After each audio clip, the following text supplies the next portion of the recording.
Okay, so moving on now to officially kick off today's event, right? It is my pleasure to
I'm sure we're going to have a couple of people still come around.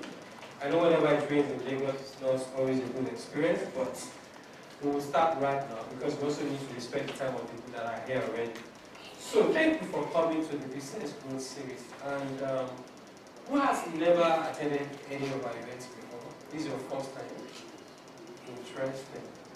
Okay, good. So Business Growth Series is what we do like every other one. Right? You have the physical one, you have the virtual one. And what is MSME Africa all about? We are basically concerned about the plight of micro, small, and medium enterprises. As today, according to the data from Sweden and National Growth Statistics, we have 39.6 billion MSMEs in Nigeria.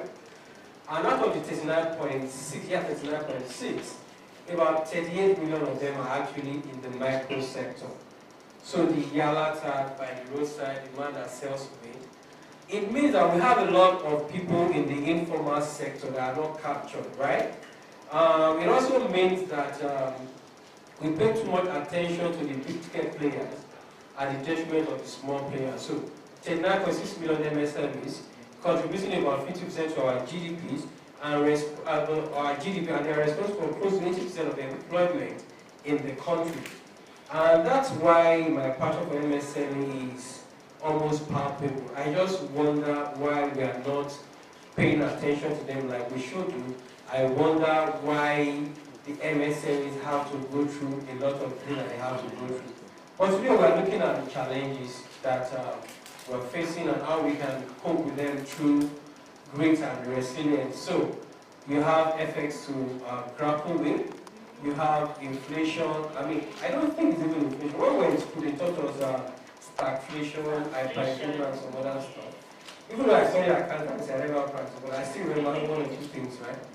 So, but I wonder, so yesterday the interest rate became 27.25%. And the idea is that that's going to help us fight inflation. But I'm asking myself a lot of questions. So, I know theoretically, interest rate is meant to be less than inflation rate.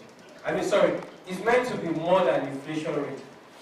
So that we'll encourage savings. And economics used to tell us that inflation happens when you have too much money chasing fewer goods. I guess I'm correct, right? But I doubt if that is the situation in Nigeria. So it looks like the entrepreneur is being hit from several directions. Before you try to see how do I cope with fuel, FX is another thing if you have to import, and then electricity, they sent Bande. When they took me to Bande, I was like, what is this? Now I'm on Bande, and they are even saying, as I yesterday also, because of the amount of, what's it called now? Subsidy government claims they are paying, that those of us in Bande will still move on, they will still increase the tariff. So, I guess from Bande it become bandit or something. Not only Bande can pay that much. So, but this is this. There's a lot that business owners are going through, right? So, I want to believe almost all of us here are business owners. So just look at that person next to you and just tell them, well done. Then ask them how have you been coping. He didn't tell you anything, so I can also tell you how. So ask them again, how have you been coping? Alright, so the gist is we're here to learn. I want to believe that at the end of today, by the time we're going home, we have a clearer picture of the things that we need to start doing, the things that you need to stop doing, and the things you need to continue doing that you are doing already. So I want us to just sit back and relax and get to glean from the speakers. So we're going to have sessions where they speak to us, and then we're going to have a very rich panel session. And then you also get to ask questions. So thank you so very much for coming to VGS September 2024 edition. Thank you very much for coming.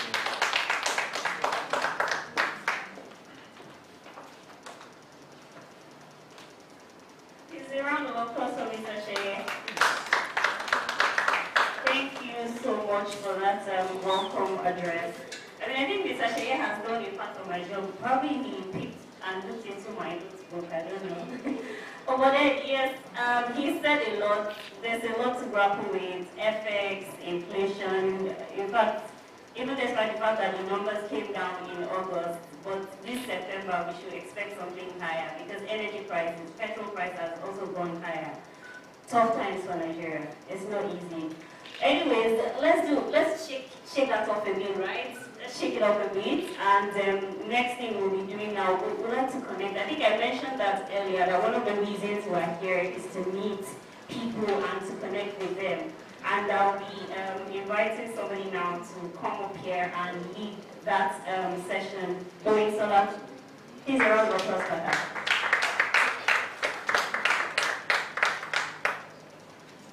Thank you so much, Arabine. So first of all, I like everybody's beautiful and handsome presence. I want to say thank you all for being here despite the weather. So you know the MSN group chat. Why did you guys to remove people? I'm not the one. So actually, I'm not the one. Sincerely speaking, I'm not the one. But we are here to network, trust me. And you cannot live here. You know when you go to church and they'll be like, oh, tell your neighbor, you will not go back the same way you have come. Please do that now. Tell your neighbor, you will not go back the same way you have come. Actually, it's make nothing me so. Okay, we are going to be meeting one another, and it's just a simple game. I will be sharing this note, and after sharing it, I will explain what it is about. So please take one and fast. Let me take off my place on the other side. Yes, please take one. Can we have people sit down in this section? Okay, let me start from here. I will not take our panel out of it too. You also have to, yes. Thank you. Right, thank you, sir. Right, please take one and pass. Yes. Now, are you sure you see us from there? Are you sure you see us from there? Are you sure? That's fine. All right.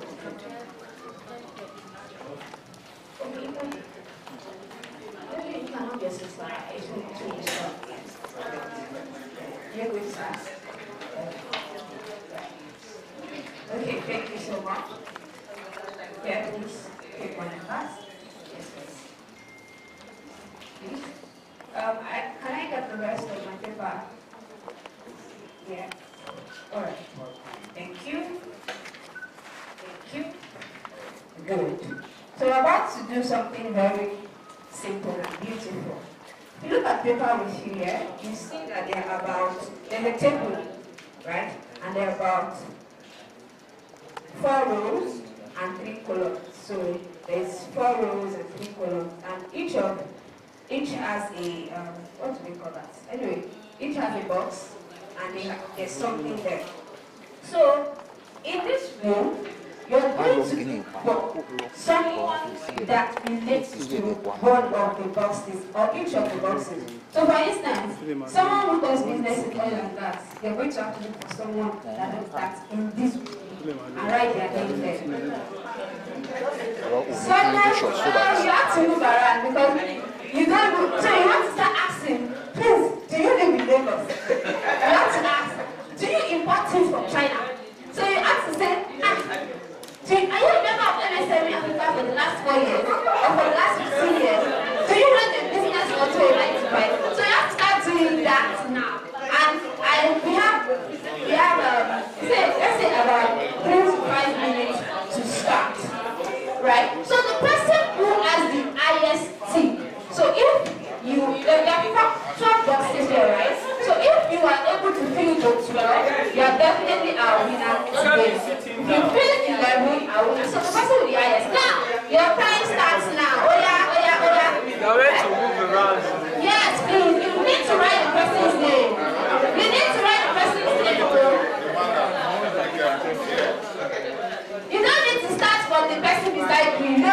But then go around. Nobody has come asking you. I used to want some China. Actually,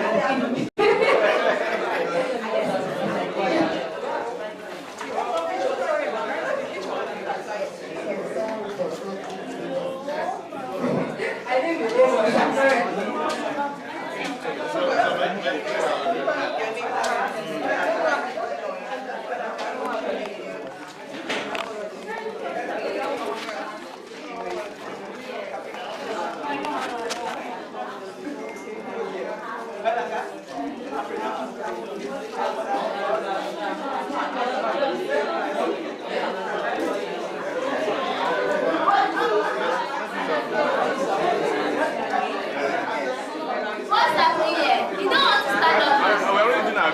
I'm also coming. I'm going to meet you. Oh, wow. You don't have pen. Please, everybody has to be a part of it. We are the one every exercise is for him. Let me show you the ones.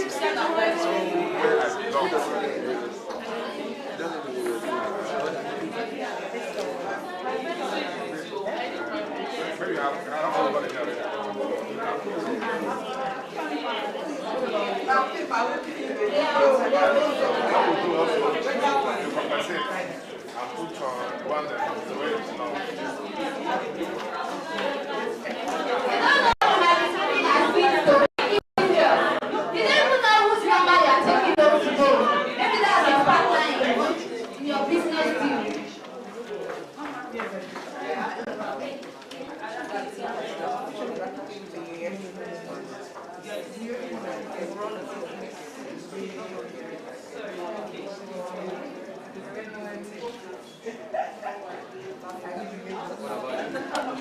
Okay. Are you the owner? Okay.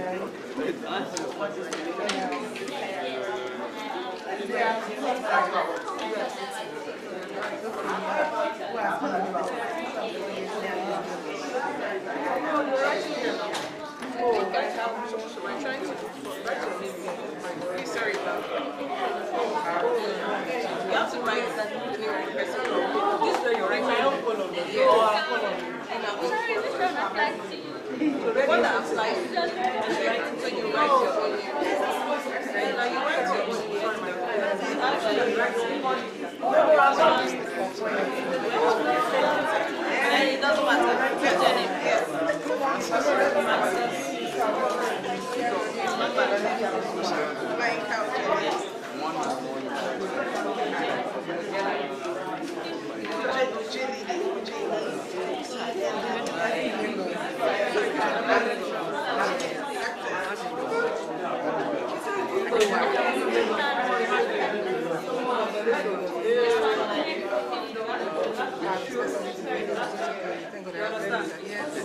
Why do I really fit into this? That's why you can have 4 eyes. You cannot see.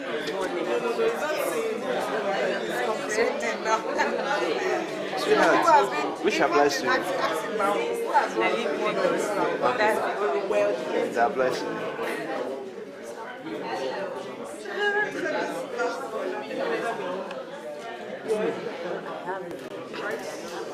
What's your name, please?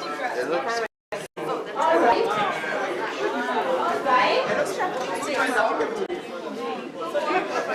If you've gotten everything, you can have your seat.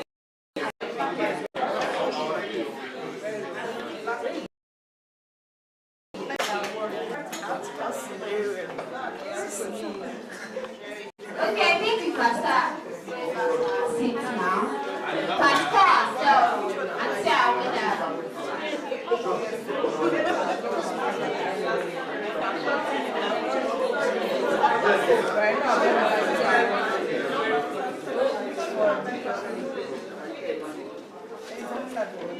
Madam, you said you want to me. The person will be here. Doing what?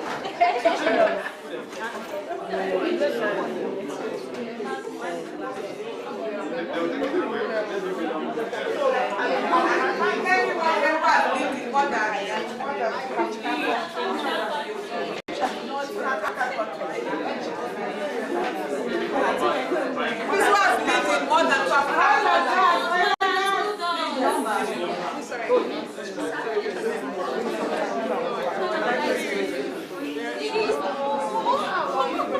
Sorry. Which one applies? Which one applies? Sorry.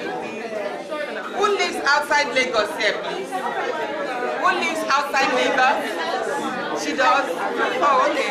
Good morning, ma'am. Please, your name. Sorry, which one applies to you? Hello? That's ZE, right? Which one applies to you? No, I don't know that.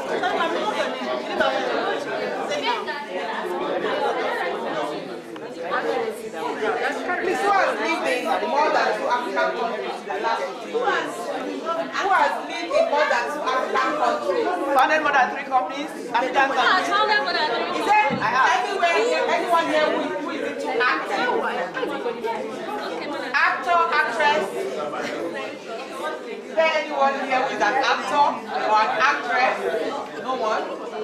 Who is in oil and gas? Who is in oil and gas, please? Oil and gas? Oil and gas? Oil and gas, please.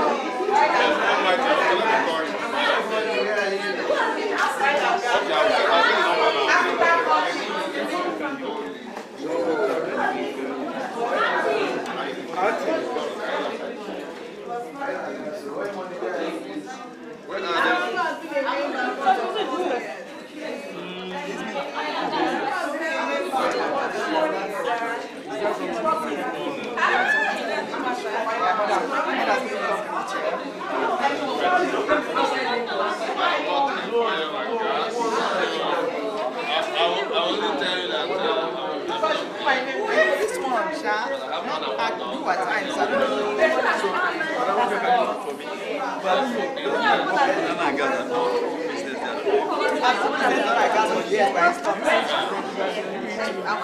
You have to do this. Yeah. Do you? Nobody is into oil and gas.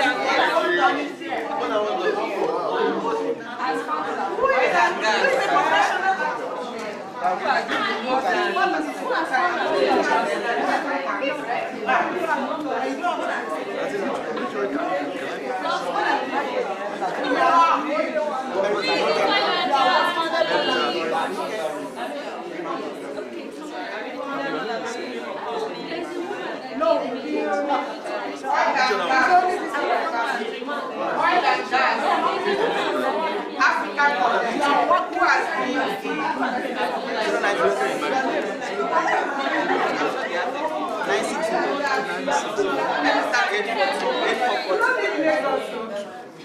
So you are into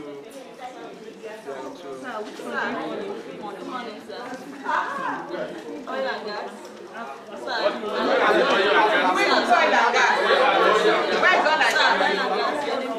Are you into oil and gas?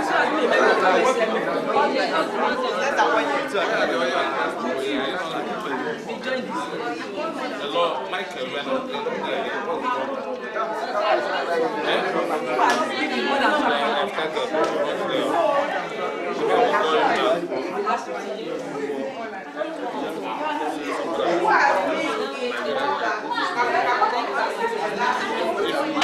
Send them to do something. Send them to do something. You must come and do one. You have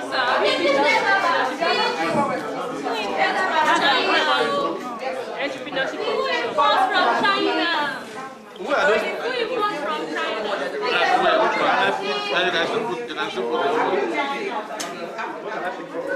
Which one do you feel? You don't feel it. Just stay. Hotels. I don't like my international restaurant. Let's go back to our seat. Let's go back to our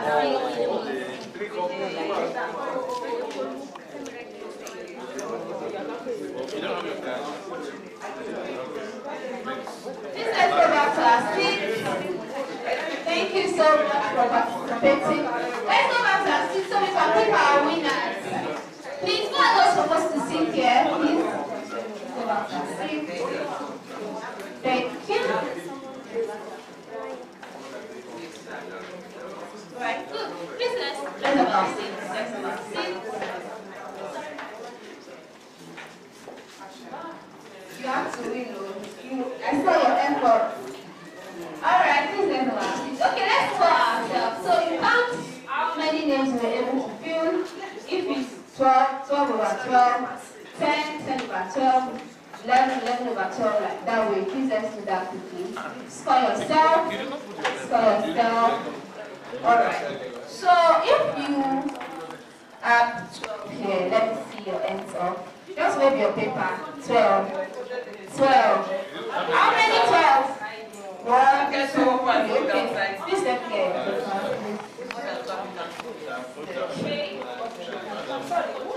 Yes, 12. 12. It's not right.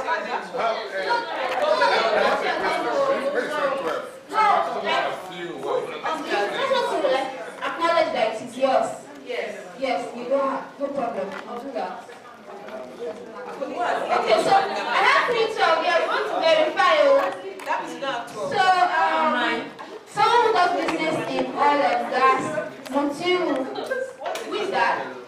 Right, okay, that's you work in oil and gas. Okay. Someone who does not live in Lagos, Zainab. Who is this Zainab there? Okay, okay. Someone who imports products from China or Duayo. Oh, beautiful. Okay, it's not even the same thing like that. Someone who has pitched in entrepreneurship competition at least 5 times.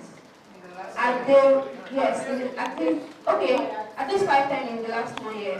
And they will be there. Wow. Okay, someone who has more than 1 dog. That's Olayinka. Okay, great. Someone has been a member of MSME Africa for the last 5 years. Olushe. Olushe.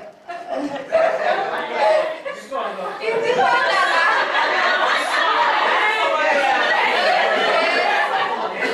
wow, that was smart. That's not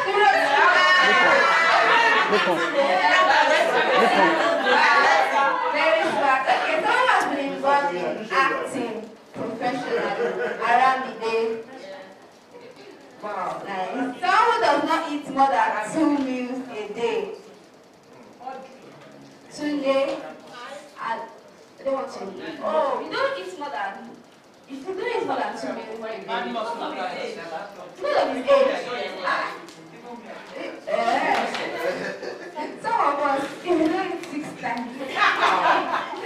Alright, just kidding. Someone who lived in more than 2 African countries in the last 15 years. Kehinde. Wow.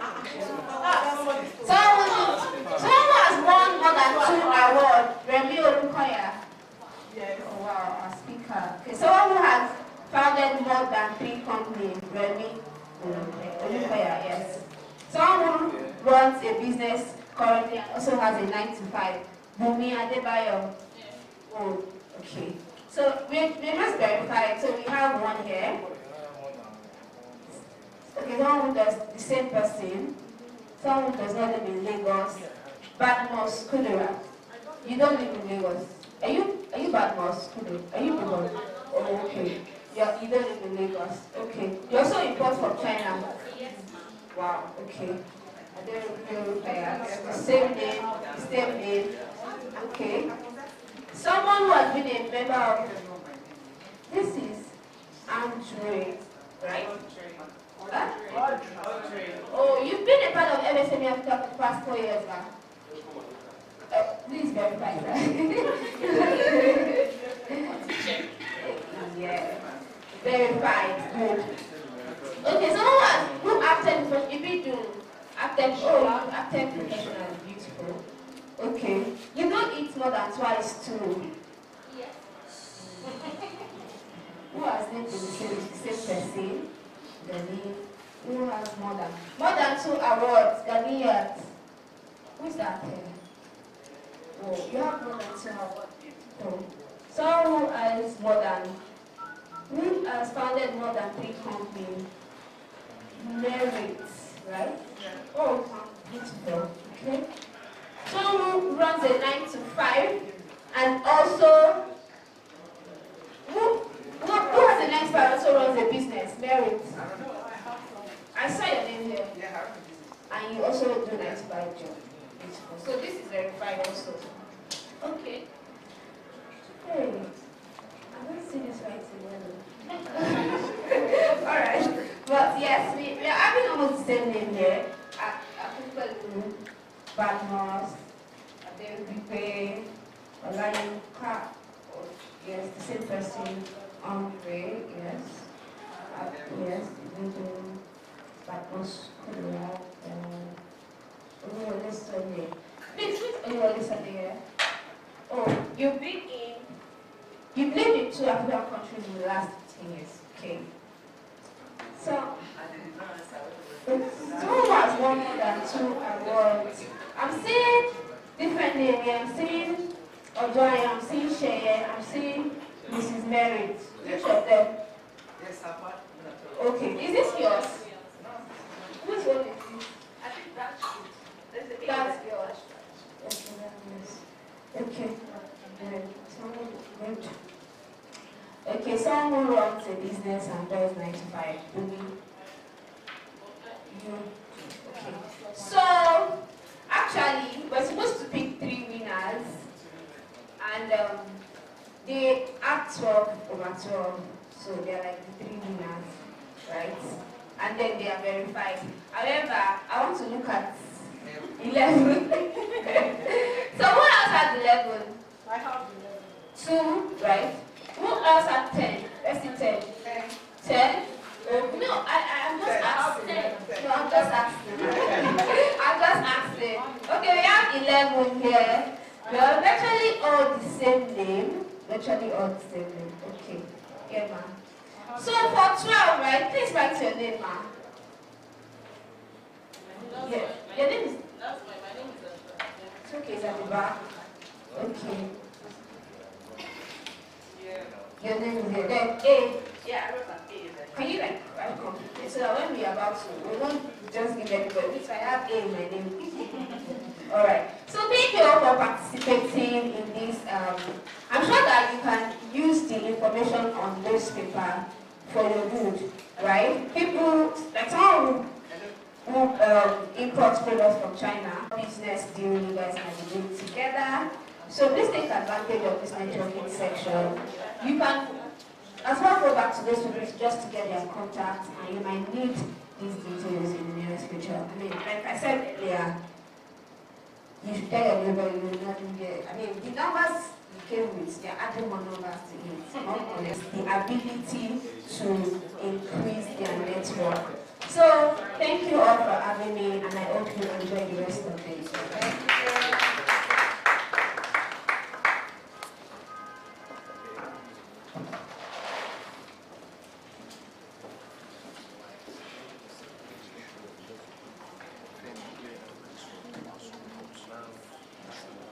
Another round of applause for her, please. I think she handled this networking session. It was really interesting, right? All right. Okay, so we have to move on with the rest of the program, and now it is time to dive into the heart of today's theme. Who can remind me what the theme for today is? Anybody? You never can tell, you might be winning a gift. Who wants to speak? I cannot put it for You have to put it right. This business resilient and great in challenging economic Let me try. Okay, the first answer. building business resilience and great in challenging economic situations. She puts business. Is it building business resilience?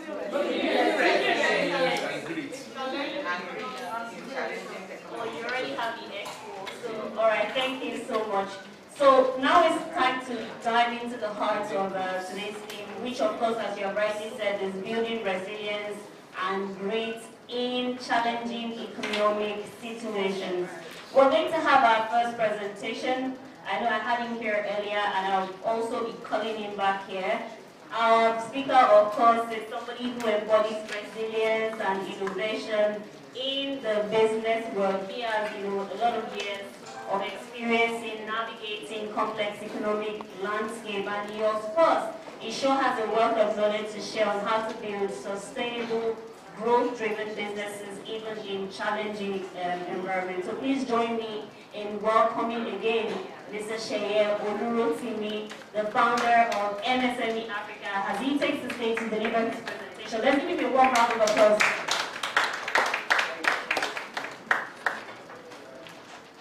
Okay. Thank you so much, everyone. Are we good? Yes. There's no energy in this room. Are we good? Yeah. I feel like asking us to stand up and sit down, but I have to respect myself. Because I know I have elders in the house. So we're going to be looking at how to, can my slides go up? Resources for building resilience in business. We're talking about resilience, we're talking about growth.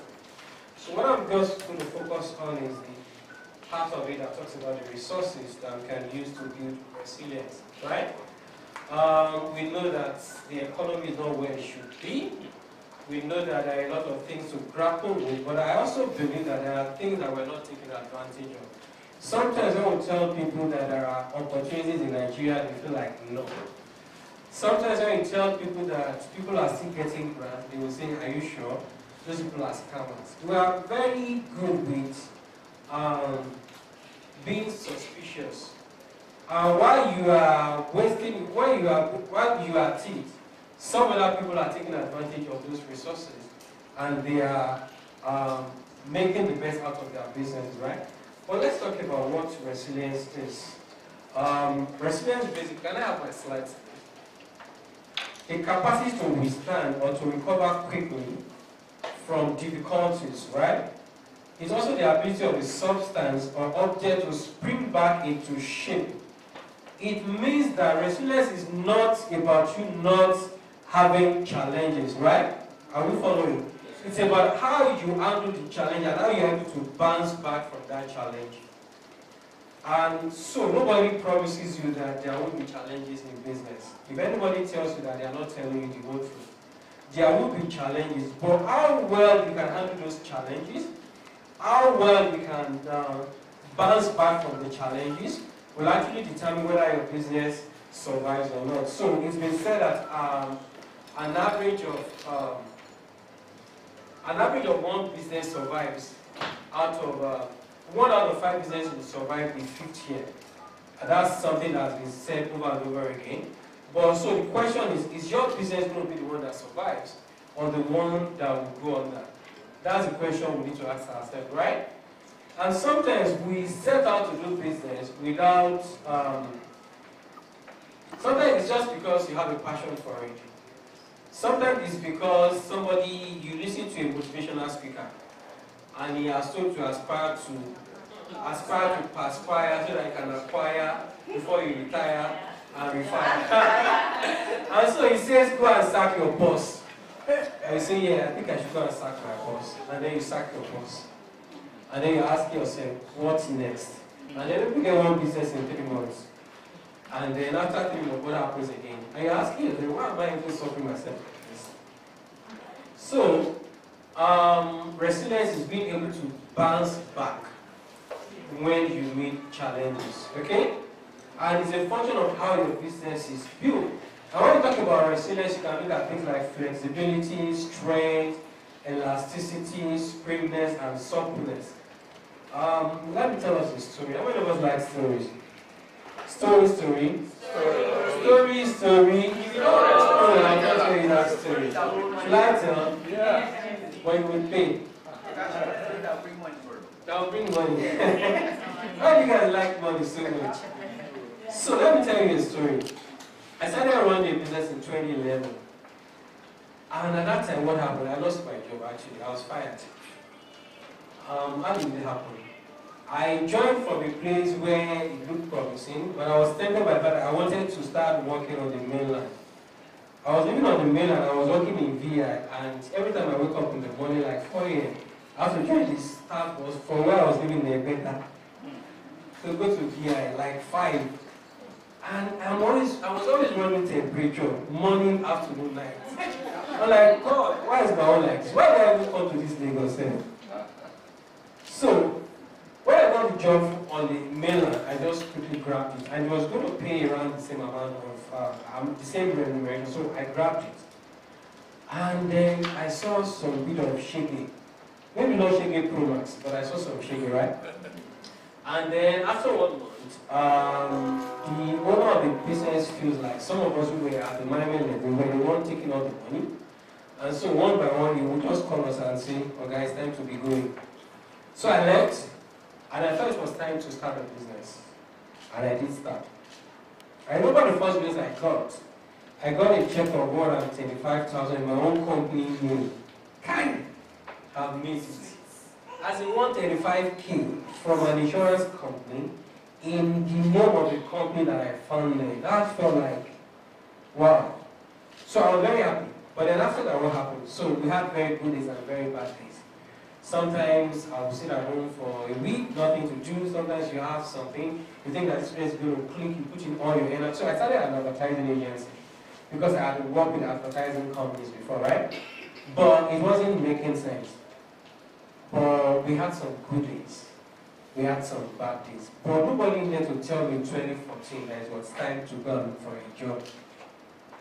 And how would you feel after being called? You know the way we do this thing, you call yourself a CEO. And the question is, who you are the chief executive officer. Who are those other officers that you are the chief over? You know the way we do it on social media, the MD on his birthday, he's the only person who want to say happy birthday to our MD, our founder. He's one writing it to him. One reports it from his person. You know those kind of things that we do, right? So, like everybody knows what I'm talking about. So, I had to go and look for a job. And it was a very painful thing for me to do. I had to call my mentor then. I was in a car sitting down somewhere. I could remember CMG library. Somewhere, you know CMG room? Yeah. There's CMG library. That was my office. Because I couldn't get an office. So I go there in the morning, I use the library, whenever I have some business to do, I go from there. So I sat down in the car and I called my mentor and I was crying. I was like, what would I tell people after running my business for 3 years and they're going to see now that I've started to go and I've picked up a job. And he told me something very important. He said, it's your life. It is your life. And if that's what you need to do, you can go ahead and do it. And that's I told a couple of my friends. And in 1 month, I had about 3 job offers. So I had to pick one. And then I started. But I was so ashamed of myself that even though I was head of corporate communications and brand management, I was meant to be the face of the brand. I ensured that anytime we had contact with media, my picture will never be there. Never. So that we say, Sheye, brand something for this color. My friend was like, why did you go and pick up that job? But the gist is this. After 2.5 years, I came back to running my own business. And a few years after that, I started MSM Africa. And if I did not take that break, right, I will probably not be doing what I'm doing today. I will have continued in the same strength that was not going to sustain me. It's just like when you have a vehicle, you're driving to, let's say you're driving to a lorry, you have 10 liters of fuel. You know that by the time you probably get to Ibadan, you need to refuel, right? If you don't refuel, that car is going to stop somewhere. And that's what I needed. That's what I had to do. So, for somebody here, you need to refuel. But refuel does not mean that you will have to stop what you're doing. It could probably mean that you need to diversify. It could probably mean to need to look at your revenue model and tweak something about it, right? And that's still what? Resilience. What I'm saying is that sometimes we use coconut edge. Something is not working, and you want to continue doing that same thing, simple without changing anything. It doesn't happen, right? So instead you have that one-man conference and say, what do I need to start? What do I need to stop? And what do I need to what? Continue. Are we still following? Yes. Are we still following? Yes. Are we learning? Yes, sir. So resilience is advancing despite adversity, right? Is what? Advancing despite adversity. In the Nigerian business climate today, there is adversity. And that is the truth, right? Before you leave here now, you probably get to know that something has happened again. Or that same raw material you bought for 10,000 yesterday is now 10,500 or 11,000, right? And so, it's about you asking yourself, what do I need to do to survive? Every one of us will not now go and resign and say, I want to go and pick up a job. Or you say, I'm not doing it again. You have to survive despite the adversity, and that's why we're here today. And I'm happy that the speakers we have here also will not just tell you theories, they will share from their personal experiences. So resilience has a lot to do with our emotions, it has to do with a couple of things, and I'm quickly just going to run us through some resources for remaining resilient even in the midst of adversity. But for a business owner, resilience could mean a couple of things, right? Number one, it could mean changing what your business does. If you run a farm, for instance, and you have issues with the farm, it could also mean that you stay in that sector, but you are not planting, right? Along the acquired value chain, there are a lot of things to do. You might even decide that what I want to do now is processing instead of planting. Do we understand? Yes. Don't say because that's what my grandmother did. She handed over to my mother handed over to me, so I have to continue. No. You might need to change. You might need to look at other things along the value chain that you need to do. Alright? So, that's number one, changing what your business does. Number two, you might need to change the tools that you use for that business. Number three, you might need to rethink the way customers buy from you.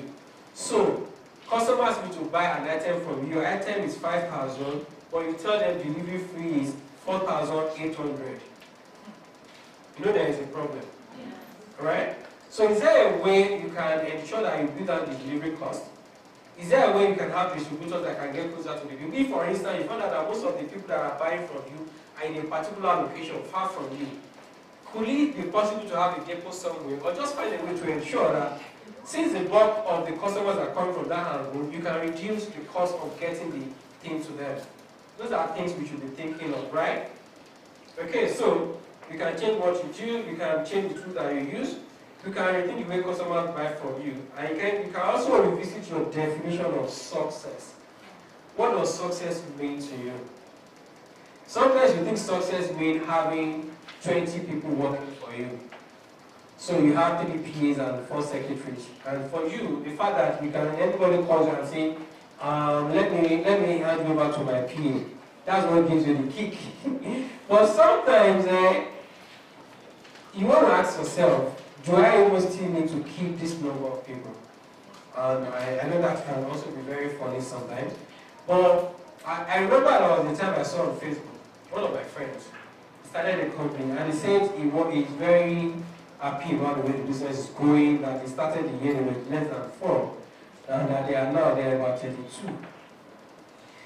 And everybody was saying congratulations, but in my head, knowing the kind of business that it does, I feel like 32, that's a lot. But, I mean, what's my own? But the gist is, I'm not happy about it, but 2 years after, the guy is heading of another company somewhere, right? Because he couldn't keep up with that pace, and so he had to pick up another job. Yeah, exactly. But the gist is, sometimes our definition of success probably is not what it should be. Having such a number of employees might not be what should be your definition of success. So we have 20 employees, but your profit per annum is 10 million. Somebody has 2 employees, but you made 50 million per annum. So, do you understand? Sometimes we think success is having the biggest office. Whereas some people run virtual offices and they make times 10 of what you make.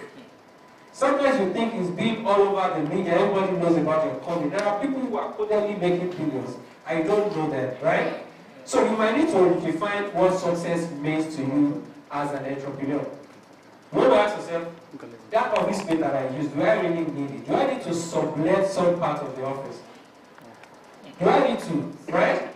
Do I need to reduce the number of times you come to the office? So every time you come to the office, you run diesel from morning till night.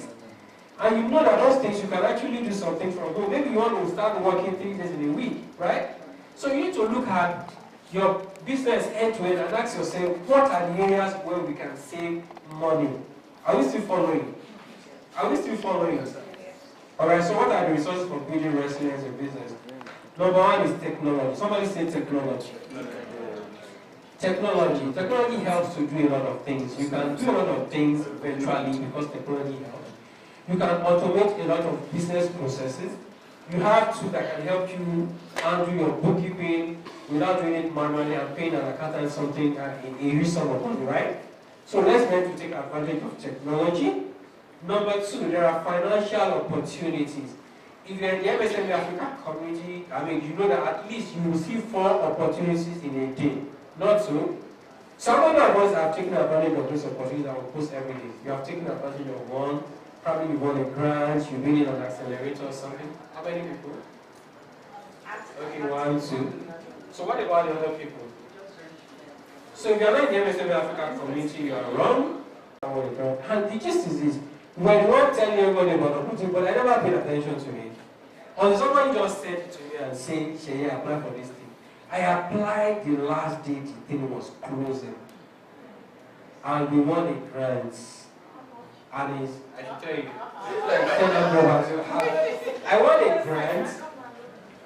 And not just a grant, the opportunity has provided a lot of leverage for us. Capacity building. I've been out of Nigeria twice on account of that. Even a member of my team has been to South Africa on account of that opportunity that I was going to allow to slip by.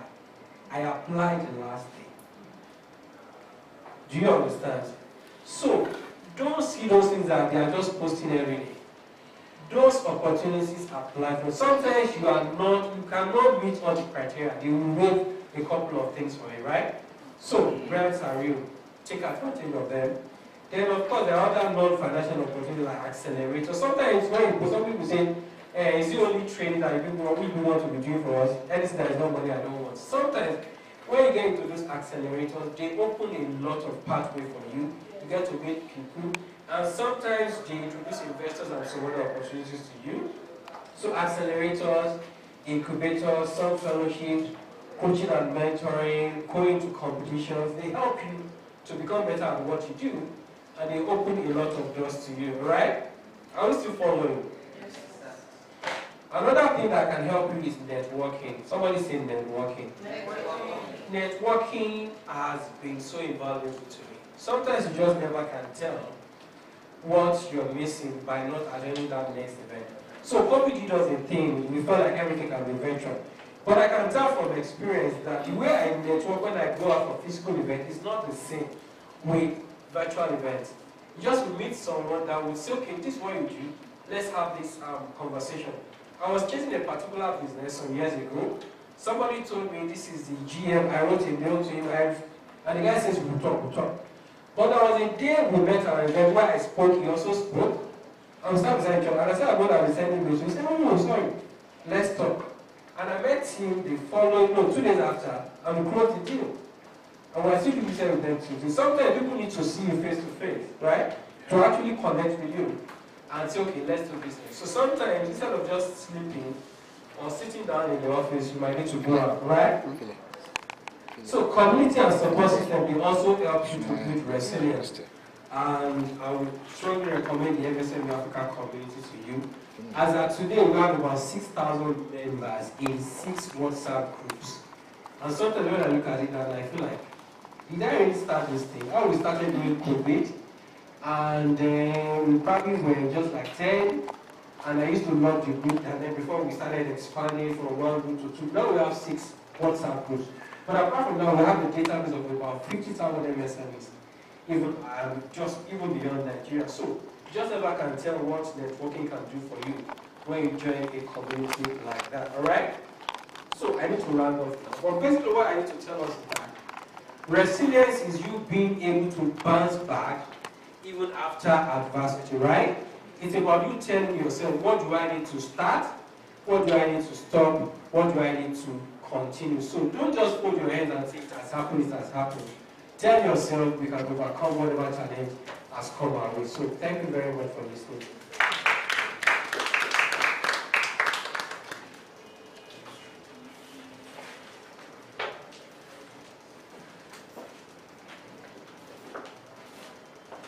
A round of applause once again for Mr. Shea. Thank you so much for that presentation. I saw like a number of people taking notes, and I'm sure that we learned one or two things, right? Moving on, next we have a remarkable entrepreneur who has successfully built, she's smiling at me, who has successfully built a thriving business in a highly competitive industry. It is my pleasure really to introduce Odunayo Oyebolu, the founder of Everything Fashion Item. She's an amazing woman that I admire, and I'm also a customer, right? So with a vast experience in navigating the ups and downs in the industry, and she will be sharing practical tips on how to cultivate resilience and grit, drawing from her personal journey in running her own business. A round of applause for her once again. Thank you. Good morning, everyone. Good morning. Mr. Shea has said all the theory parts that I want to say, so I will just go into the personal stories that I have, and I hope that at the end of this session, I was given 25 minutes. I hope that I'll be able to meet up for that 25 minutes, and I pray that at the end of this session, we'll be able to pick one or two things that we will be able to use in our different businesses, and it will be helpful to us. Please, I need a bottle, an empty bottle, the one that you can squeeze. I should have come with it, sorry. Please help me remove this one. Yes.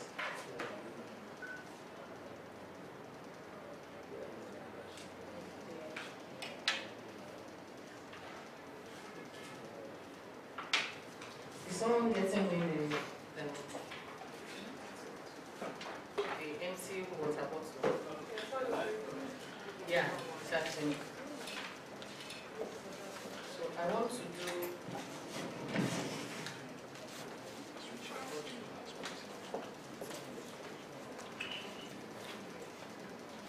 So, please, watch me, please.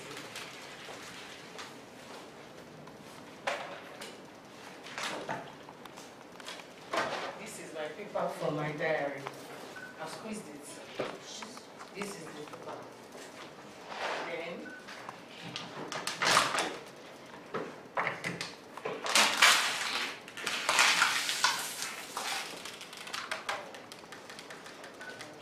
sorry, I'm a bit dramatic. I was once a journalist. Then I have this. Can you see? This is supposed to be rubber. So you can see that I've squeezed this thing. And it's like this. If we wait for like an hour, this bottle has the capacity to come back to normal. If you try to straighten it a bit, this bottle will come back. Actually, if you will be able to still put water. You get it? This paper is going to be like this forever. Even if you drop it inside water, it will be squeezed like that. So there is a journey from here to this place, and there is a journey from this place to this last place. There was a time I was here as a business owner. I think dollar was around 250 naira. It was on 75 naira then. When it entered 180, 200, I told my husband, I said, we can't do business again. He said, why? I said, because the dollar went from 75, 95 naira to 200. He looked at me, he said, what do you want? I said, I don't know anything, I don't want anything. I don't think I want to do business again. And this was a business that I started from school. I got into a lot of massive debts. Somebody I usually put my stuff with to go to classes, come back, whatever she sells, she gives me. She ran away with the goods, with the product, and then with the money with her. And I still survived because all the monies I got from NYSC, all of them, I used it to pay back the supplier. So I was able to maneuver that part. But when dollar went from 95, 120 to 200, I said I was squeezed like that paper. I can't go to the next stage anymore. So at that point when I was having that conversation with my husband, you know, I said online, if you don't know, okay, I said majorly online at that time. So Instagram took down my page at 73,700 something followers. And it just now, like what Mr. Sheye said, you know, when some things are happening, you know, say maybe that's how God wants it. So I just told my husband, I said, you see, this is really buttressing the fact that maybe the business is not for me. So he now said, okay, no problem, you don't want to do business again, what do you want to do? I said I will be a full-time housewife. Okay, no, before I said full-time, I was a journalist. I was doing business with, I had a 9 to 5 and it was paying well. So I told him, the office, the 9 to 5 is really paying me. I was at a managerial position and it looked good. The money I was making from my business, at the point, the money I was making from my business was a bit higher than the money they were giving me as salary. But I didn't mind because the stress for the business was a lot. You will buy something in China for 2,000 naira. Then when you want to import it, the logistics, the shipping fee will be like 4,000 naira. And I'm wondering, it doesn't make sense. So I said, I don't want to do again. So I said, no problem, whatever you want to do, let's know. Then after a while, I think I was able to shake body, then business continued. At a point, the money I was making from the business was now like the triple of my salary.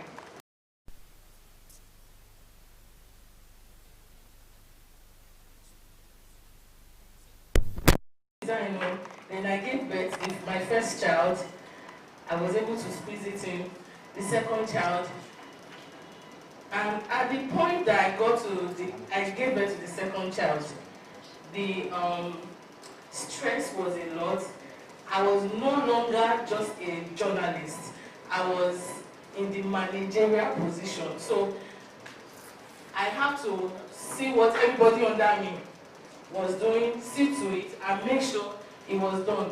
They can submit their posts, their news items, but I have to make sure it is vetted before it goes up. So they can finish like 6, even though my closing hour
keep riding. You have to keep riding.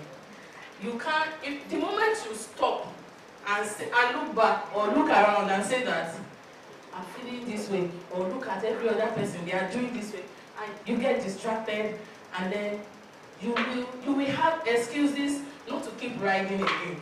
So look at your own plate.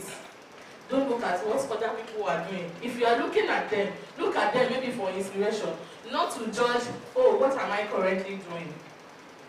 So you will ask me, so how did you get better? Dollar is one, the last time I checked, 1650. 16. Oh, 97.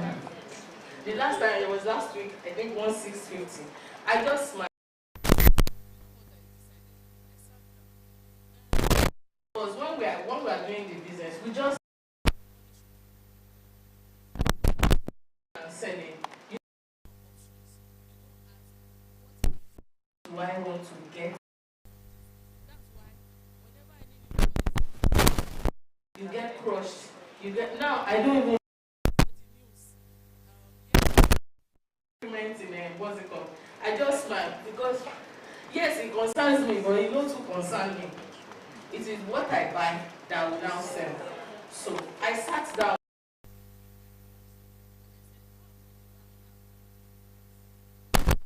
I had 500,000 naira. So I told my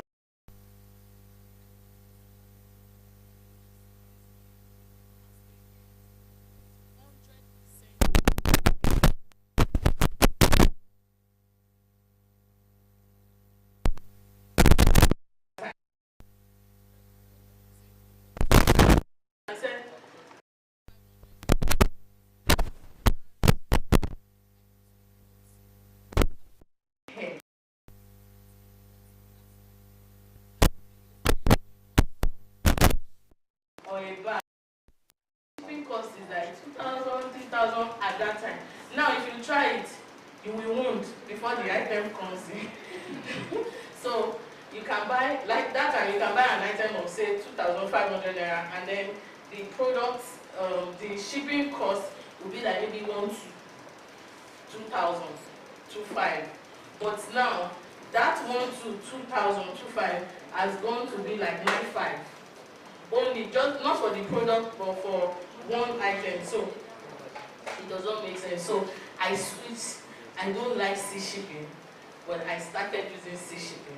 I now realize that when you use sea shipping, I'm sorry if you don't import, you might not understand a lot. But my point is, if you are doing business, you have to weigh your options. You have to weigh your options. This one will be good for me, but I need to maneuver this way and that way. And I realized that the sea shipping takes 3 months to come. 2-3 months. What am I going to be selling before the 2-3 months? So I told myself, the first one I did, it was a fail because for the next 3 months, there was nothing new to post. So I said, hey, don't worry. I still went back. And now put, you know, I said I had 500 naira in the business. So I decided that the 250, I decided to slash it into 2. I used the 250 naira, the first 250 to shipping products. The remaining 250 I sourced locally. Then there are a lot of people that will be in the same industry with you. They want to be seen as the best prices. I don't know how to put it. They would want to have, like, if you're selling your own 7 naira, they want to do 6 naira. Yeah. Don't join them. If I see you do it, I will buy it from you. Yes. And I will sell at my own price. So that was what I used the 250 to do. If you are not smart, you will just keep working. Not in this Nigeria again. There was a time that if you had profit of 500 naira, 1,000 naira in like 100 places, it just works. But now, the money for fuel, the NEPA lights, transportation, even the salary I was giving, we had one person in the office that is our office assistant. She just finished secondary school, what's it called? The money we were offering them at that time, you cannot offer it now. If you offer it, you will not see anybody to want to work with. So you have to put all of that into cognizance before you say, oh, I want to be the best price. I don't even use I want to be the best price again. What else? What else did I? Okay. I also realize now that shipping, because I'm like a 75% online business, I noticed that a lot of people don't buy. The buying capacity has gone down. So I looked around. When we asked people, why are you not buying? I said, I can't buy a bag of 8.5 and now use 4,500, 6,500 to ship it to where I'm at. So I looked around. I had some people who wanted to have one collaboration or the other with me, but I'm always scared. But if you are very close to me or you'll be following me, I had a collaboration with a lady in Abuja. So if you are in Abuja, you don't need to buy from me in Lagos and pay delivery. You can walk into that Abuja and buy all of my stuff in Abuja. You have to be open. If you are not, some of us are too rigid, and that's why we are suffering currently in our businesses. Don't be rigid. Be open. I'm not now saying because I said be open to collaboration and just be open to anything. No. Have detailed, written down. Let everybody know where they can get to, where they cannot get to, and all of that. Then I decided which of the cities do we serve most. I saw Port Harcourt, Abuja, Ibadan, Lagos, Ilorin. Ilorin is close to Ibadan. So I decided, let's go to Ibadan. And I saw a small space there. We opened a store in Ibadan. So now, if you are in Ibadan, you don't need to buy from us in Lagos. You can walk into that place and buy. If you are in Abuja and you want to buy any of the items that we post, you do that too. Also, one of the things I also did is the fact that even though I have like 3 branches across Nigeria, I don't have a lot of staff. I have people in my own field who have just 1 branch in Lagos, and they have as much as 21. Mr. Sheye talked about it. What are we using 21 staff to do? The reason why, I've noticed that the reason why most of us business owners tend to just employ is because you see other people in your field, you feel like, because this person has 21 staff, I should be able to also manage 25. Let me do like that person.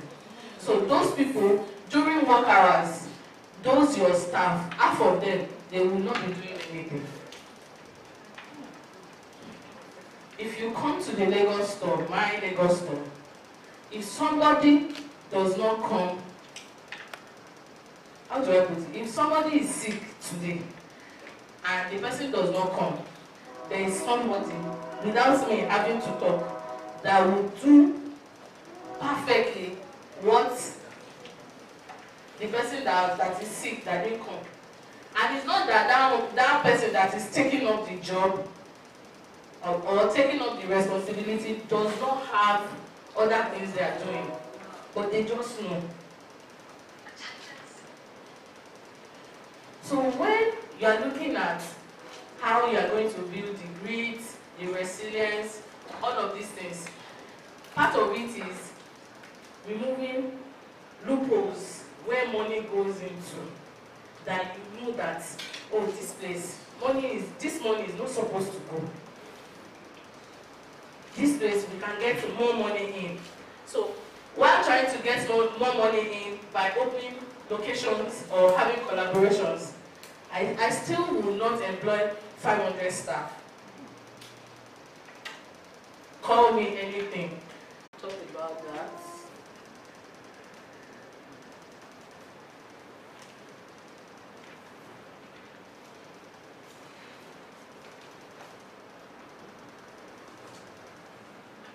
Yeah. So there's also one thing that I did that I think that it has helped me over time. Aside from, I've talked about pricing before now. I usually do, let's just do 1,000, 1,500 profit and get it done. Some people will tell you, it's turnover. God bless you. They say it's turnover. I hope that the turnover will not turn your business over. Because I've done turnover a lot, but this period is better that you have your products. When dollar goes up, put your the current dollar rate. I was seeing people arguing on social media that you bought it 2 naira before dollar went up. Why are you selling it? And I will not put mouth in that conversation because it's not your money that I used. So most of us, let me even tell you how it works. When I buy products in China for maybe 220 RMB, I don't know if anybody is familiar with that. RMB 220, maybe in May, and the items get to Nigeria in September, and RMB is 300. I am not calculating that product at 220. I'm calculating that product at that prevalent RMB rate. Most of us, we do business with BT, and that's what, and sentiment, and that's why we are where we are right now. I will not have that conversation with you because you didn't give me money, and it's not your money I'm using to do business. So please, let's go back to our drawing boards. There are some of the things that we don't do. If dollar is 3,000 naira, I'm not praying that, but no problem. There was a time that I usually, aside from China, I buy from Dubai. I buy bags from Dubai, and those bags, Chris Bella is now in Lagos. We buy bags, and it's usually sweet because the designs that you will see around, the Chris Bella designs that you will see around, the ones that I will bring in, it is after I had finished selling it that you will now see it in the Nigerian market. But after a while, when dollar kept rising, I knew that, and I started having palpitations concerning prices about those bags that I bought from Dubai. I stopped because I don't want anything to take my peace, not in the business.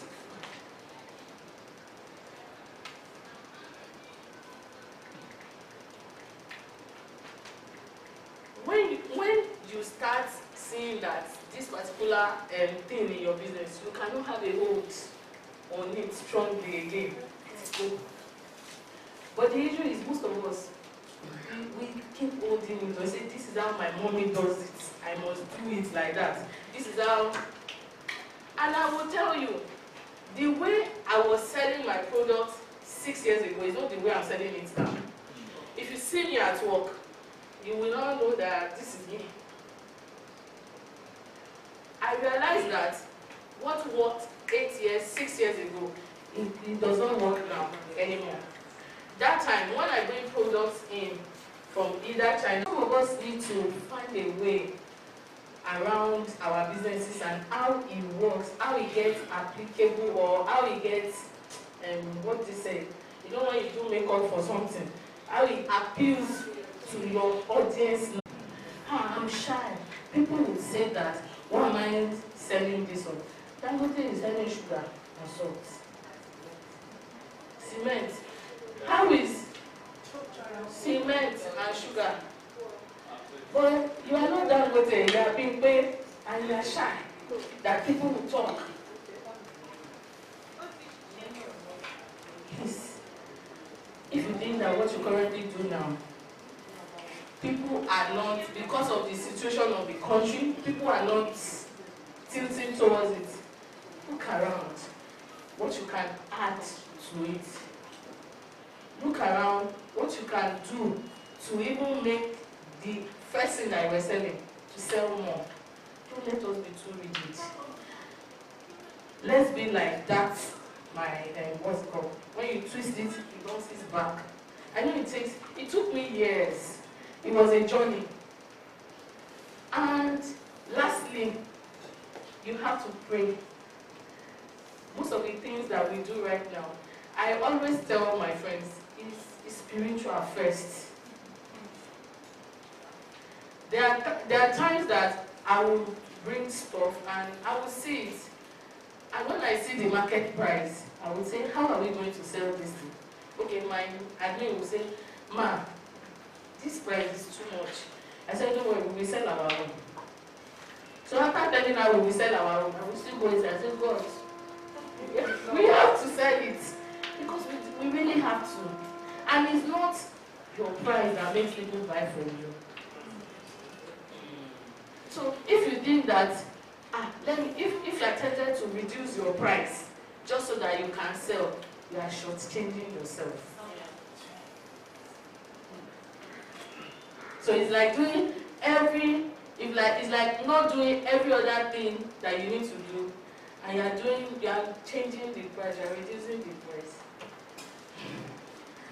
He said that my time is up. I pray the Lord will help us in Jesus' name. Thank you.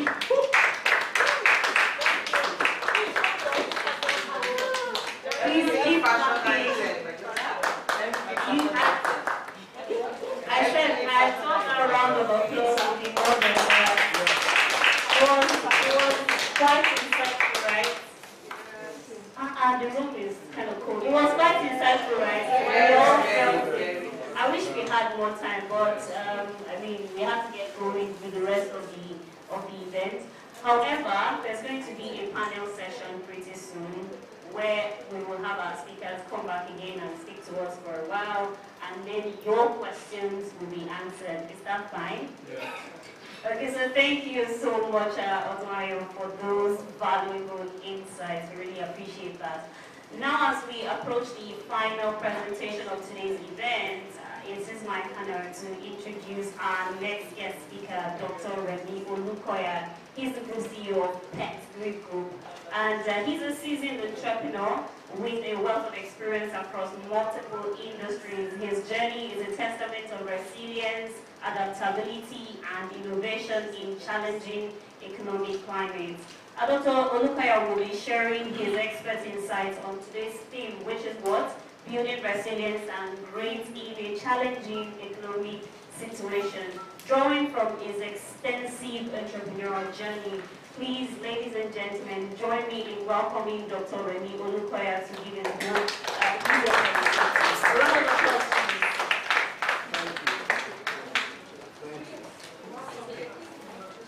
Thank you. It appears that you just service. Sorry, I'm the pastor, Mrs. So, a part of me singing, you want to sing first.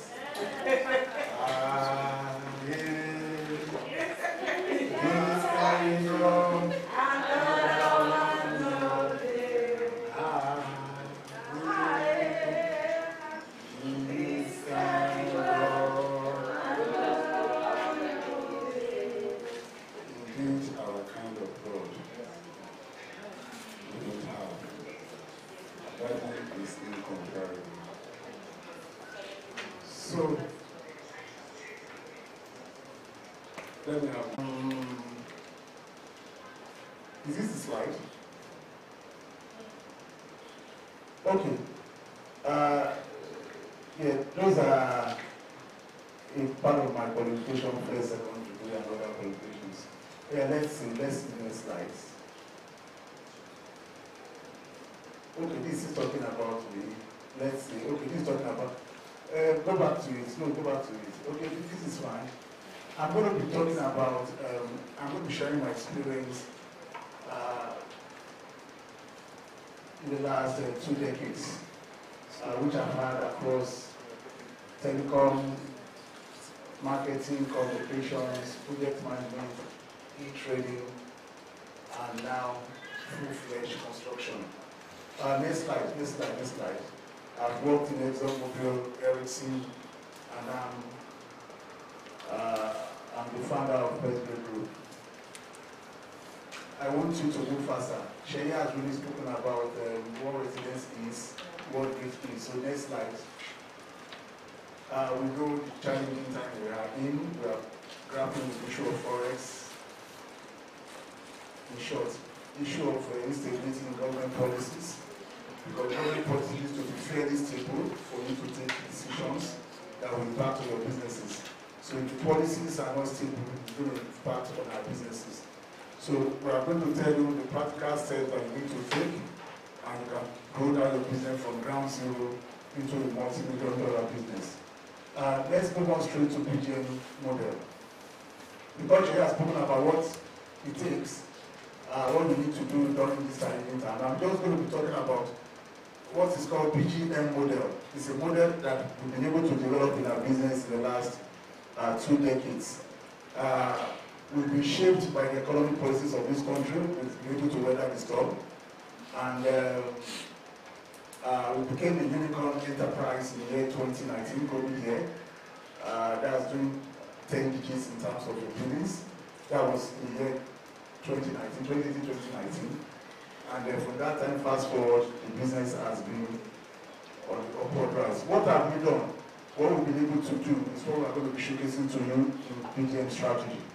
I want you to, on a daily basis in your business enterprise, on a daily basis, every day, to look at and reflect on this model. We'll have a reflection of this model to be able to equip yourself with the steps you need to take every day. And you rest assured that by the end of the month, or by the end of the quarter, and by extension by the end of the year, when you are doing an appraisal of your business, you are going to see return to a fantastic profit. So that is what that model is talking about. We call it Business Goal Innovation Model, developed by myself. We are on the path of doing the patent. Next slide. Because of my diverse background from finance, a graduate of accounting from Yabatech, then to business studies from Race Office London, University of Southwest. I have master's in consumer engineering management, accounting, business, consumer engineering management, fellow of ICANN, fellow of tax, fellow of project management, Nigeria, UK, US. That has shaped so many things inside of me. It has shaped so many things. So we will now be able to develop this model you are looking at. This model is just simply about sales cost and profits. And it can be, it's very easy, isn't it? Every one of us, we are selling a product or a service, isn't it? Either one product or service, that's what we are doing. We all have cost, isn't it? And we want to make profits. Sales less cost. So if you have this at back of mind, irrespective of the business you are doing, there are certain things you must be doing, which this model will be telling us, which either you are doing, according to our first speaker. If you are not doing it, start doing them. If you are doing it, continue to do them. And there are some you need to stop. If you are doing wrongly, then this model will expose it, then you can drop it. This model guarantees you achieving a minimum of 25% return, irrespective of the sector you are at the end of the year. That is, if you do your numbers, it will guarantee you minimum of 25% at the end of the year. What is our sales talking about? Our sales is talking about products or service. And right now, if what you are offering is a service, and you are offering it as 1 million naira, right now, is it going up or is it going down? January to August, appraise. I want you to appraise your businesses right now. From January 2024 to August 2024, how much sales have you done in terms of service? Is it going up or is it going down? At the beginning of the year, I believe you have a budget that in the year 2024, we are going to, for example, achieve 12 million naira sales. Or let's say 120 million naira sales is your target. January, 10 million, February, 10 million, up to December, 10 million. That is in 12 months, you are achieving what, 120 million naira. Maybe that is your plan. And for some, maybe it's 1 million monthly. At the end of the year, that's 12 million. So we're in August, that we should have achieved what? 9 million naira. 8 million naira. January to August is 8 months.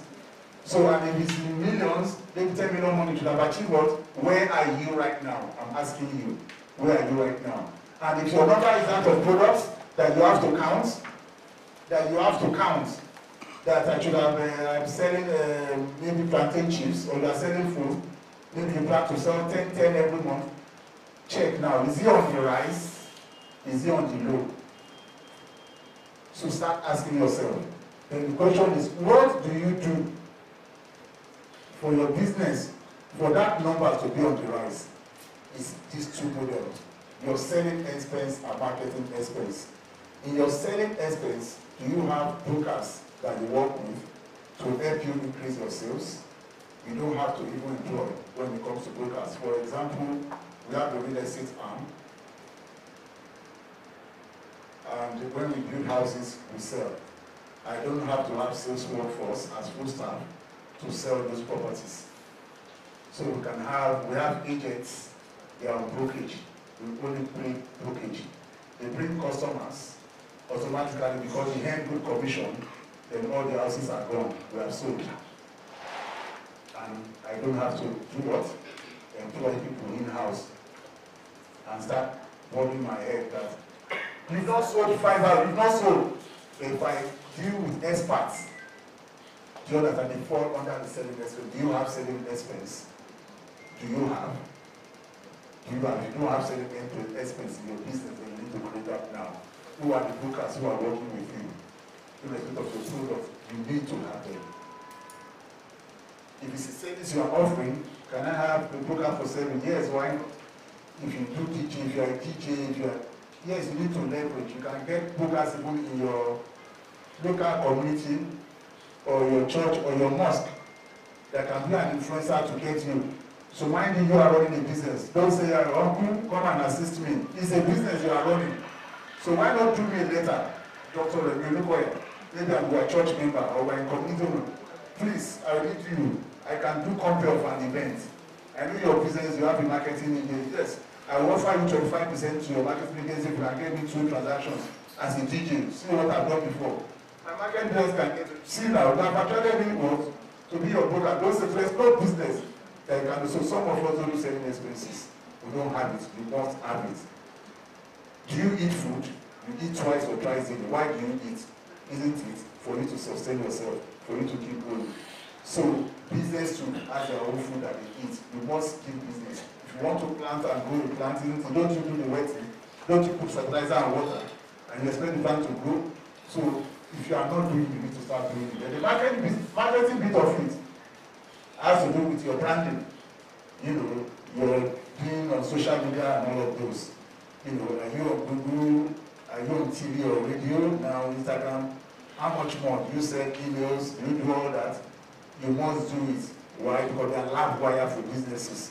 They are the wetting. They are the fertilizer that you give to business. The same way you give yourself food and you grow. So if your businesses are not doing these 2 things, those numbers will keep what? They will go down. So the arrow is pointing up. If your selling expenses is going up, if your marketing expense is going up, the value will definitely go up.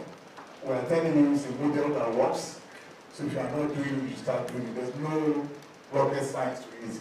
Do you think Coca-Colas are a fool? All this multinational, Coca-Cola is in every home. Cool. So why do you think Coca-Cola is still on TV?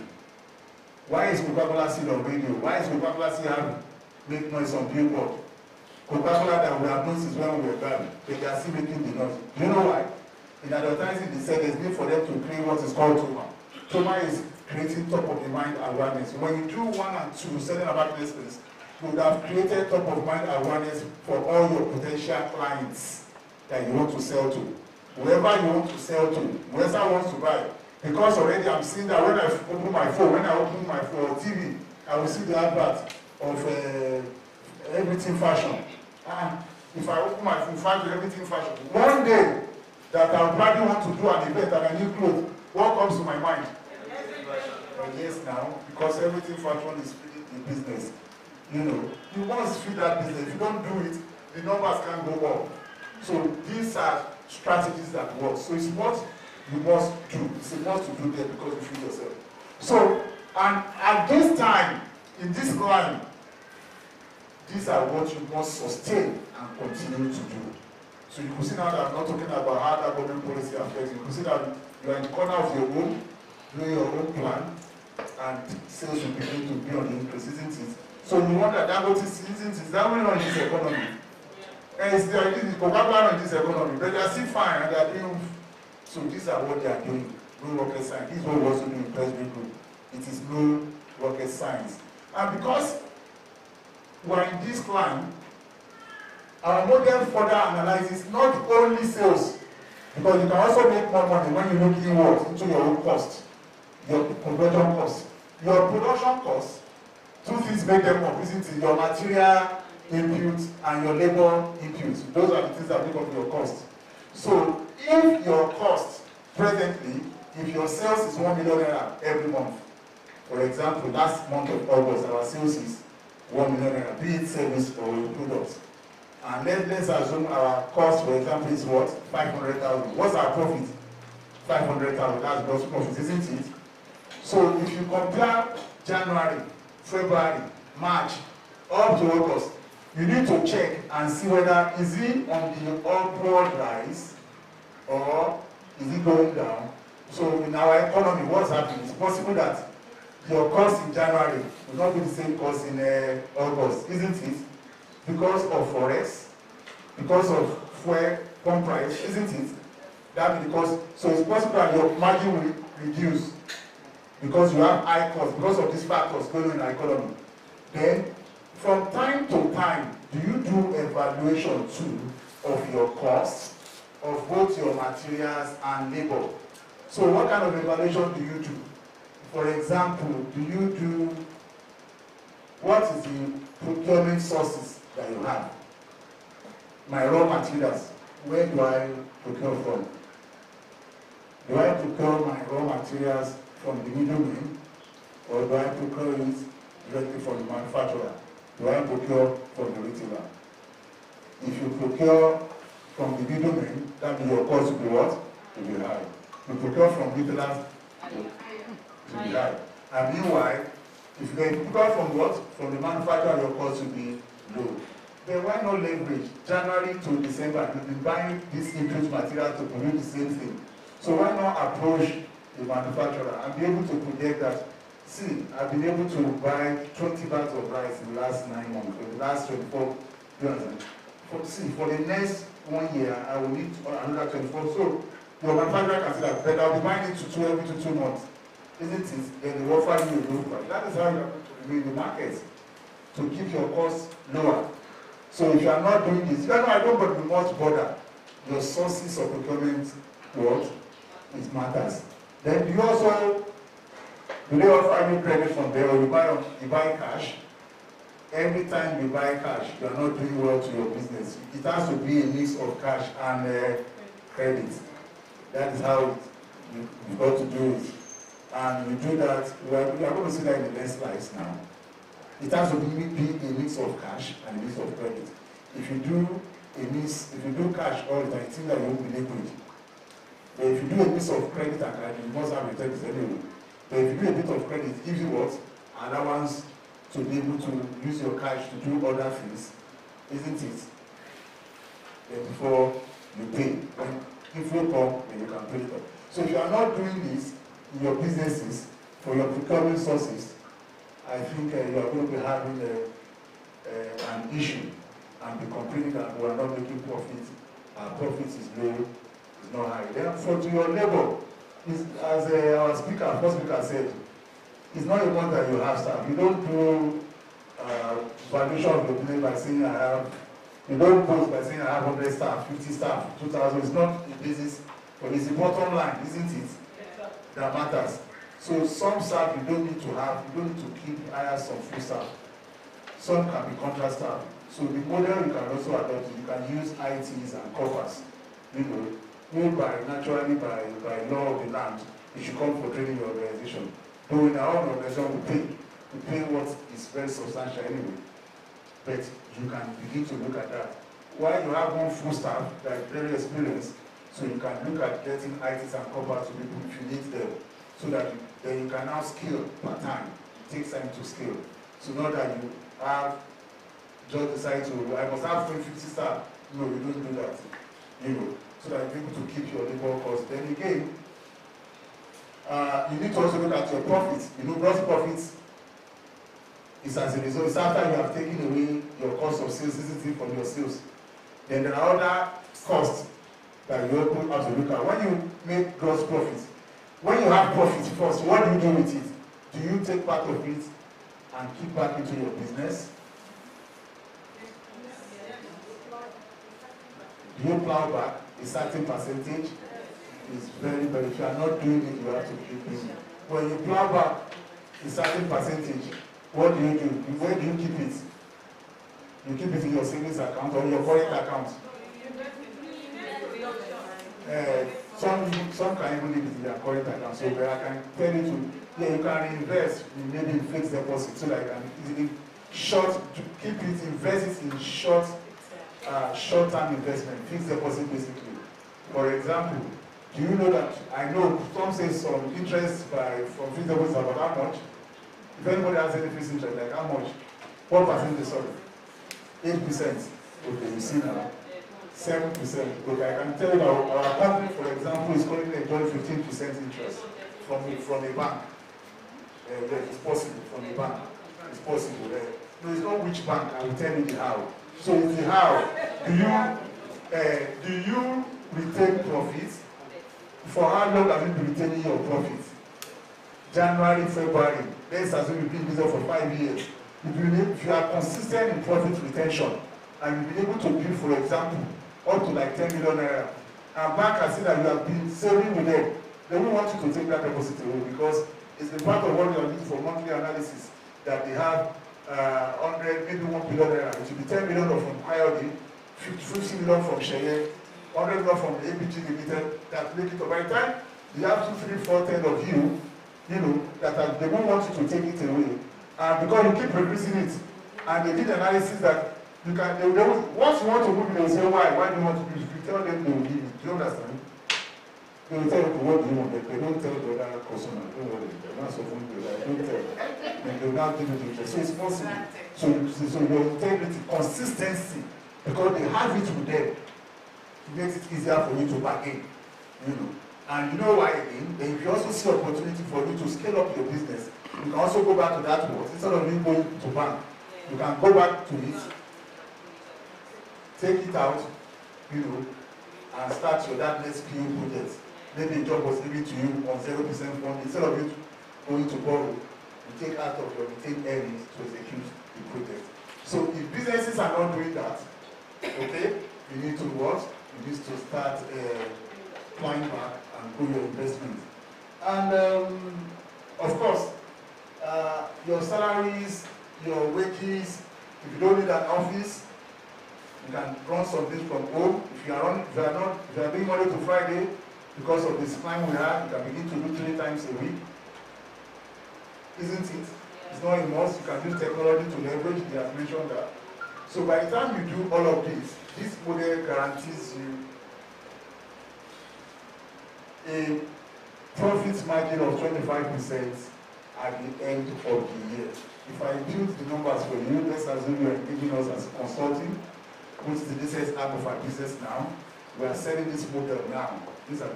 We'll filter in the data for you, and you'll be able to see what it comes to.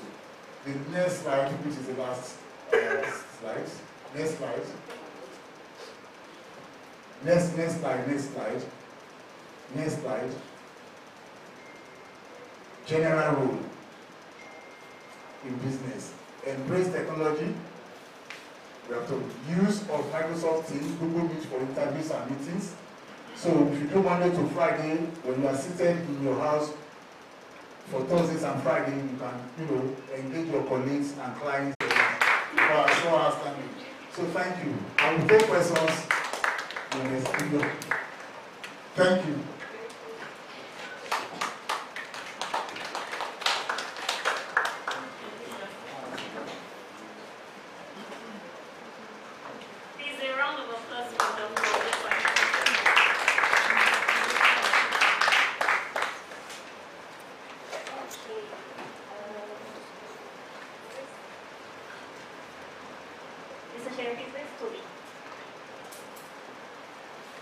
Thank you so much, Dr. Olukoya. And basically, all our speakers so far. It's been an insightful session, right?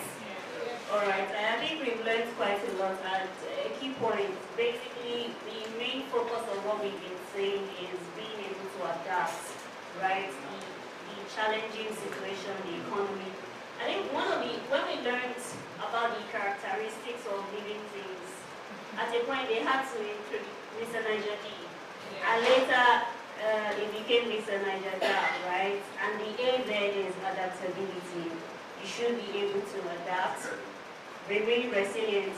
I don't know how well the economy will get or how better it will get, say in the next 1 year or thereabouts. The projection is that maybe things will start getting better by 2026. At least I listened to this Makrowani, an economist, and he's saying his outlook for the economy is that maybe things might begin to moderate, given that some things are put in place, right? But with that, I think we've learned quite a lot from our speakers today, and that's why I want to say again, give a round of applause for them. So right now we are transitioning into an exciting segment. This is a segment that Mr. Sheye teases me about. It's something I really enjoy and I love to do. We're moving to our panel session, and this is where we bring together the wealth of knowledge and experience from all of today's speakers. And the essence is to drive deeper into the theme and as well engage in meaningful conversation. So, okay, while we're getting it all set, I'm going to call up my speakers again because they will be, we will be having that panel session, we'll be having that discussion with them. But let me also say that this is an opportunity for, I know Dr. Lukaya said that he will be willing to continue the conversation in the panel session. This is the opportunity for you to ask questions.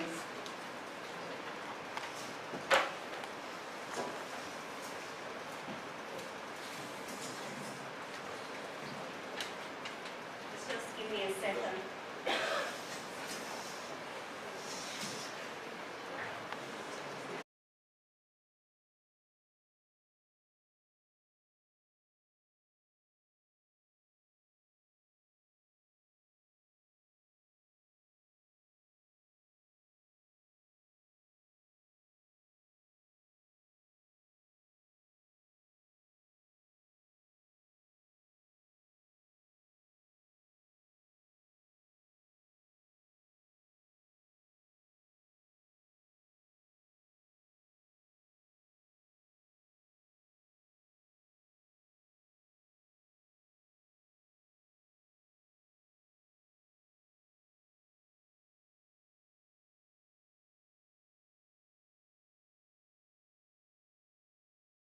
I'm going to invite Mrs. Odunayo Oyebolu, the founder of Everything Fashion Item. Thank you so much. Next is, well, of course, Dr. Remy Olukoya, the Group CEO of PEX Grade Group. A round of applause for this, please. And of course, our one and only Mr. Sheye Olurotimi, the man who has brought us here today. Please, somebody should help me look for Mr. Sheye. Thank you so much. Right now, we'll be having the opportunity to, hear their diverse perspectives, like I said earlier, and then we'll take questions and answers from the audience. Thank you so much, everybody. I think we should wait a little, just 1 minute for Mr. Sheye to come here.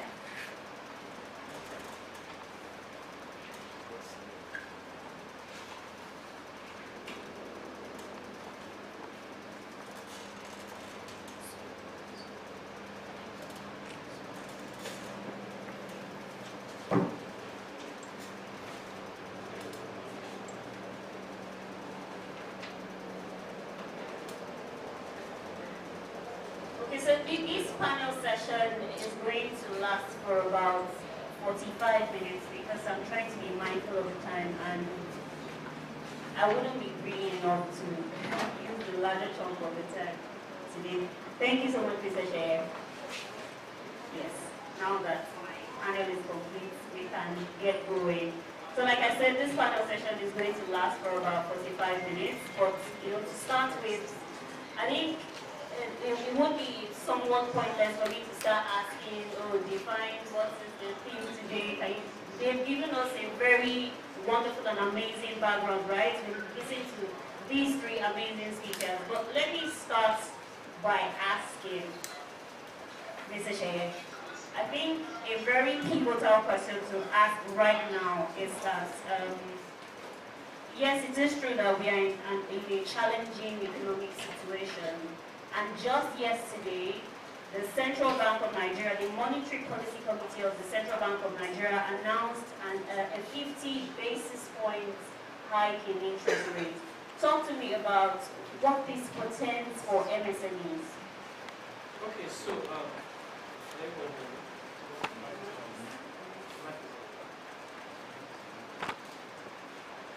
hello? Okay, it's good. So, now the interest rate officially is 27.25% from 26.75%.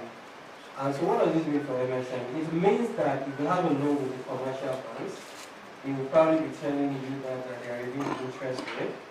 If you have some form of indebtedness, they will probably call you and say the interest rate has changed, because somewhere along the way when you signed that document, it's very fine print that you didn't see. It was stated that the interest rate is subject to change. So if you have a loan, what it means is that you will be paying more to service the loan.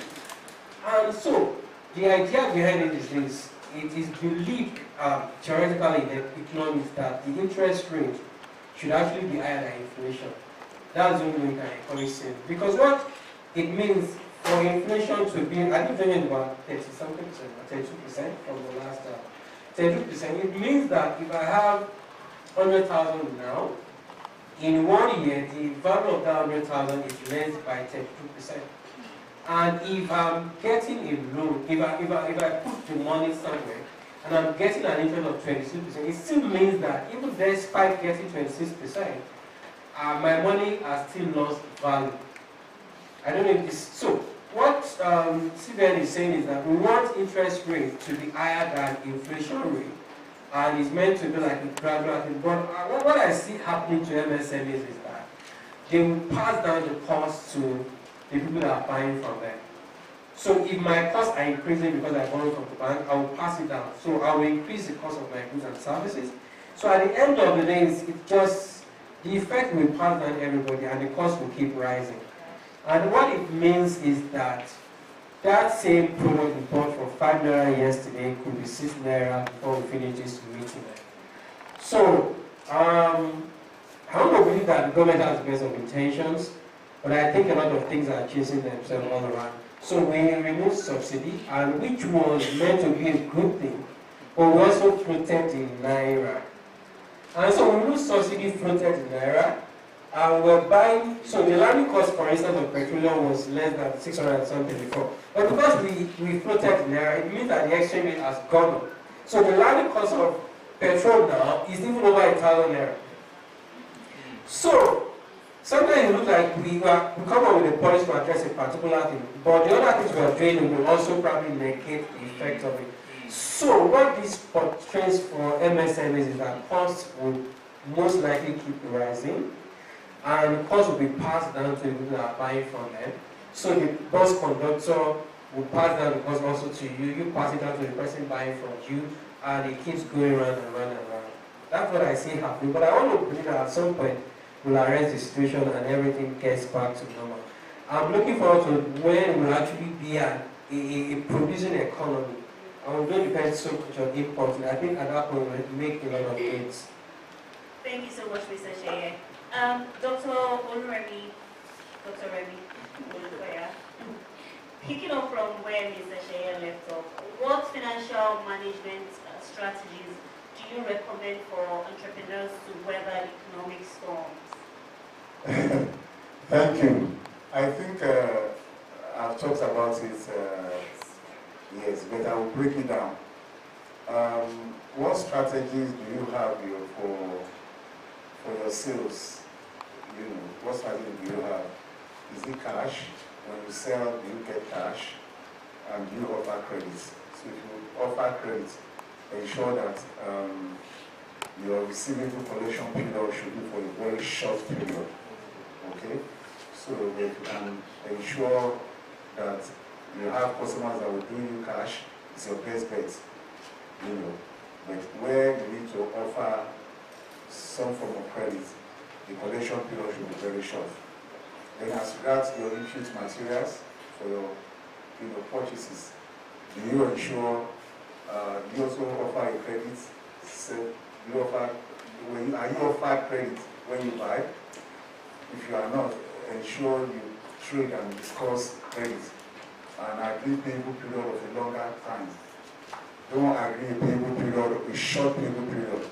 Let them give you 30. If you have receivable credit policy of 15 days, then they should pay you for what you are selling. For the material that you are buying, go and negotiate 30 days, 40 days, because cash flow is king in business. You know, then you get loans. Some of us depend on loans. If you are depending on loans, before you take up any project, ensure that the margin is at least twice the cost of fund. You know, that is one condition one. Then the condition two should also be that the job I'm getting in question that I'm borrowing for, that you want to get seeking loan for, you know, can it even be backed up by an advance payment guarantee? You know, there are some jobs that you go for, okay, you don't want to pay me now, you want to pay me later.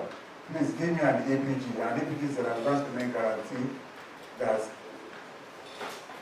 states that when you are done with the project, you should be able to access your fund. If it's the one from the bank, the customer that is buying from you will deposit money with the bank will not release it to you. But once you deliver the product, the bank will say, well, take your money, you know. So those are the kind of policies we must have. We talk about retained earnings. You know, if you also retain some of your money back, you can, instead of going to the bank to borrow money, you can also apply it back, you know, to fund your future businesses. So these habits we must cultivate. You know, there are strategies, but there are habits that you must eventually dovetail into, you know, your strategy for survival. And for every business, I tell you, cash flow is king, and that is what all of these strategies will do for you. Thank you. All right, thank you, sir. So I want to come to you now, the woman on the team. You shared quite an inspiring experience, your own story, how you started, how you were able to navigate, and I love the analogy that you just created over there. What is the most notable challenge, you know, that has threatened your business, the most notable one that has threatened your business at any point, and how did you handle it? I think I said it while talking. Inflation, then FX. I think that still falls under the same category. And I've said how, I've opened up on how I decided that, you know what, since I have 5 naira in this business, instead of putting all the 5 naira into importation, I'll put 2 naira 50 kobo into importation, then the remaining 2 naira 50 into trying to sort products locally, because the business has to move on and we have to stay afloat. So usually for me and business owners like me, the reason why we don't, how do I put it? The reason why we don't know what to do is we've not sat down to pinpoint what the problem is exactly. When you sit down and think about what your challenges are in the business, you'll be able to say, oh, okay, this is what I'm currently facing. For me, at that point, it was products. I could not get products all through the 12 months of the year. And my business, I have to churn out products every day. I mean, daily. People have to see new things. Even if it is not new, you have to do it in a way that it looks new to them. So I can't put all my money in importation and wait 3 long months before those products come. That's one. So I figured out that's a challenge. So I decided, okay, let's do 60-40, 50-50, then now I do 75-25. So when it comes, we still want to run a sale, we still sell at the normal price that you will sell it. That is not, so sales price is not sales price. Sales price is actually the actual price. I'm not supposed to be saying this. But yeah, so, and then for exchange rate, I said it before, if I buy a product for 220 RMB rates in May, and it gets to my hand in Nigeria for at 270 or 300 RMB rates, I'm not going to calculate it at that 220 rate that I bought it in May. I'm going to calculate it at the cost price with the current RMB rate, exchange rate. So it has really helped me. I didn't get all of these analogies in 5-6 years ago, but I now noticed that that was why I was suffering. So now, when I put my money together, I remove the cost price, I remove the advance money, remove the rent, and I see my profit, I just smile. So when everybody is saying everything on social media, I just want to say, oh, okay, it is well. Thank you. Thank you. Indeed, it is well. Mr. Shah, let me come back to you now, because I mean, basically, almost everything I would have wanted to ask, you all have addressed it, right? So I want to throw it open for people to begin to ask questions. But what do you think is the role of mentorship and capacity development programs to entrepreneurs? Okay, so I think mentorship is something that we have not really managed so well around here. So I see people trying to look for mentors that they cannot have access to. So people say this person is my mentor because it's very popular. But that mentor that they claim is their mentor, they probably don't get to speak with them in 1 year. But there is some other guy who is doing what you want to do, who has experienced it, but is not so popular and could have time for it, but you're not running after them. So what I think we need to do is to really ask ourselves, what do I want out of mentorship? Do I want to roll with a popular, so that when I get on Instagram and I say, yesterday I saw my mentor and I put the name of the mentor and say, this person is your mentor.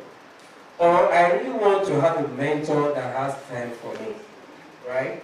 So mentorship, like I said, I was running a business, left in 2014, came back in 2017, but along the line, what did I do during those gap years? I was still running the business at the side, but I decided to have mentors, right? I got mentors who could tell me what I need to do, right? And what mentors will do for you is that they are holding your hands, right? They are showing you where they failed, and they are telling you don't fall into that same trap. Imagine driving on Lagos Ibadan expressway. You know some people will tell you, slow down, you're about to get to that pothole, because he has traveled that road before. So that's what a mentor does to you. He has traveled the road before, he has done what you intend to do, and he's holding your hands so that you can actually don't fall into the same trap that he fell into. But be sure that the person is actually a mentor, not a tormentor, right? So be sure that the person actually has your best interest at heart, and they are not just trying to also say, I have very many mentees, and they are using you to achieve their own goals. So get a mentor who has time for you, get a mentor who has experience, and also don't also just want to take and take and take and take, right? When you want a mentor, you want to get from them, what are you also putting on the table? What do you want to do for them? Because you don't know their lives, right? So, mentorship, to answer the question, is invaluable. We need to mine it. For instance, I mentor for different organizations, and sometimes when they come and tell me, just when they say, Mr. Here did this for me and that, I'm like, we were just chatting, I was just telling the regular things, but they are picking lessons from me. Because I'm speaking from what I've done, right? So when you have a mentor who has a story, who has experience, who knows their onions, it's one of the best things for you. And please don't let the mentorship, don't always think it has to be at your own terms. Don't become too entitled to their time too, and you think that if you call them 10 p.m., you don't pick your calls, and then so they are wicked. Find a time that works for both of you, have a set goal for the mentorship, and share it with them. So the two of you are on the same table, on the same page with regards to what you want out of the mentorship. So what it can give you, what you can get out of it, and what you want to give them in return in terms of value. I think with that, we can get a better mentorship, and I think it's something we all should embrace. All right, thank you so much. I think I'm going to take my questions here and throw it open to the house. Please, I would like to take your questions. I think I'll take it in sets. 4 people first. 1, 2, 3, 4. Okay, so let's take the 4 sets of questions. Please introduce yourself. Tell us your name, what you do, and then you can go ahead and ask your question. Thank you. Please, 1 minute each. Thank you. Thank you very much. Thank you for this opportunity and thank you for wonderful sessions. I was really blessed. So my name is Ibidin Shola and I'm the founder of Ibidin Fashion Empire. Okay, so my question is on turnover really, like what you said. People always say turnover. In fact, I have customers who will tell me that you don't have to make all the profit for one customer. The turnover is what matters. And in fact, I have people who complain about pricing. They say my price is too much. But okay, for example, now in church, the price is too much. You don't have to make profit sometimes in everything that you even do. Just get the person first later you make your profit. And I sat down and I thought, this, I'm not selling, I'm not buying and selling. I'm a fashion designer. Now, sometimes to make a dress, a garment, it takes time. And if you're a tailor in the house, you know that that job is actually very tedious. Very, very. It's back-breaking, like you have to sit on the machine for hours, sometimes for days to produce it. And you're telling me turnover. And sometimes, even after everything, when I was even ignorant about costing, I thought I was making profit. So after doing some courses, now I realized that I'm not even making profit. In fact, I went to a program this year that I had to call an accountant to help me, you know, look at my accounting and everything is in red, like I'm not making profit. And if I had to make profit, the price has to even go higher than what they are complaining about. So I'm at a stage where I'm thinking, God, how do I do this business? How do I charge what I'm supposed to charge? So now it means that first I have to get new customers because I'm beginning to lose some of them. The kind of customers I have now are like one woman that I charge 20,000 for a dress and she said, "Bro, what are you buying? It's not only lining, it's not." At a point, I couldn't even keep on paying my tailor 50,000 naira monthly that I was paying her. She left this year, January. So what I now started doing with her is commission. Like, I'm sorry. Okay, I'm sorry. Okay. So right now, like I get a job. If I can't do it, I give her, I pay her something. So I just need like counsel, like this season, how to push forward. All right, thank you. Okay, can we just take the remaining? I'm going to forget what I want to say. Okay, that's fine. Last year, I usually every December I have a financial advisor, and she talks to me about the fact that in January 2023 you don't make money, you don't make profit. You made all your expenses back, but you did not make any profit. If you make 20% profit, you do not make profit in my financial advisor's eye. So she will tell you this month, you did not, this month, you did not even make any profit at all, you did not make back your expenses, and I'll say, "We're making money." She said, "No."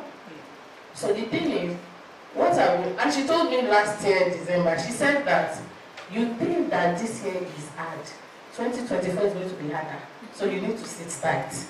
I said, "Okay, ma." I now realize that maybe the people that are trying to get your services, they are not your customers. They are not your, what do they call it? Target audience.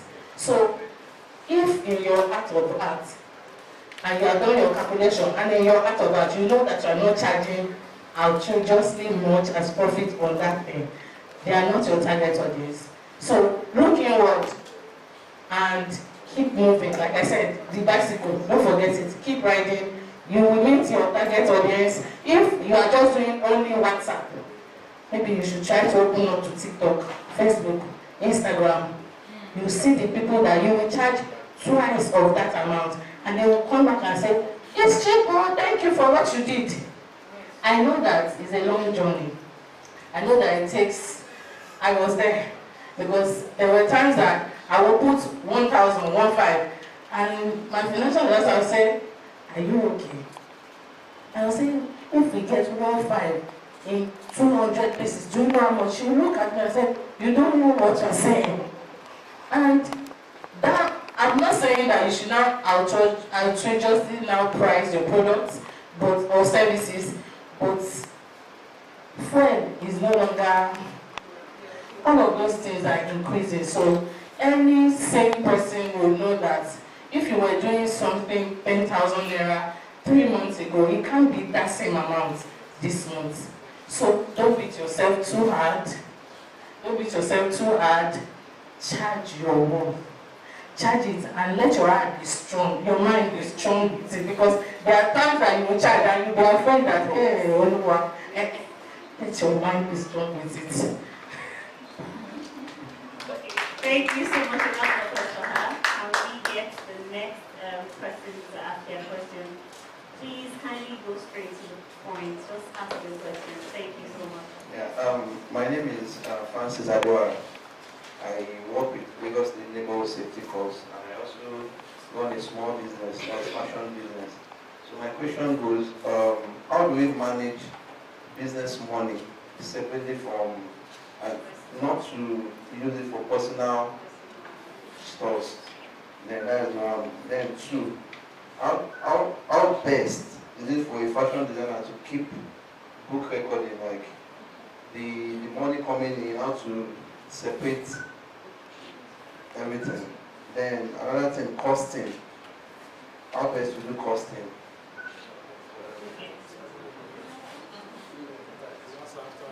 Let me take all the questions, please. Thank you. Good morning, everyone. Thank you very much, our panelists, for that insightful session. My name is Amotalani Joshua. I run Ashwebi and Souvenirs Factory. My question is on tax and is to Mr. Abulukoya, because I remember you mentioned it's part of your expertise. I am a sole proprietorship. You know, at the initial there was no knowledge, you know. So when I tried to secure my tax number, I did a corporate tax ID, and because of that, I've not been able to go ahead to do the necessary things I'm supposed to do and all that. Earlier in the year, I got a notification that I'm defaulted and all that. So it's a bit dicey for me, you know, and I don't know if there's any way we can help shed light on that. I'm a sole proprietorship. When I was trying to open my tax ID, I did it under corporate. It's supposed to be my individual. I'm supposed to pay under, I didn't know until later that I'm supposed to pay under my individual, but I had already gone ahead to do it corporate. Meanwhile, I have individual tax ID. So I don't know what I can do in that aspect, because I want to go ahead and do the proper thing in the business, but that's like a challenge. Thank you. The lady at the back.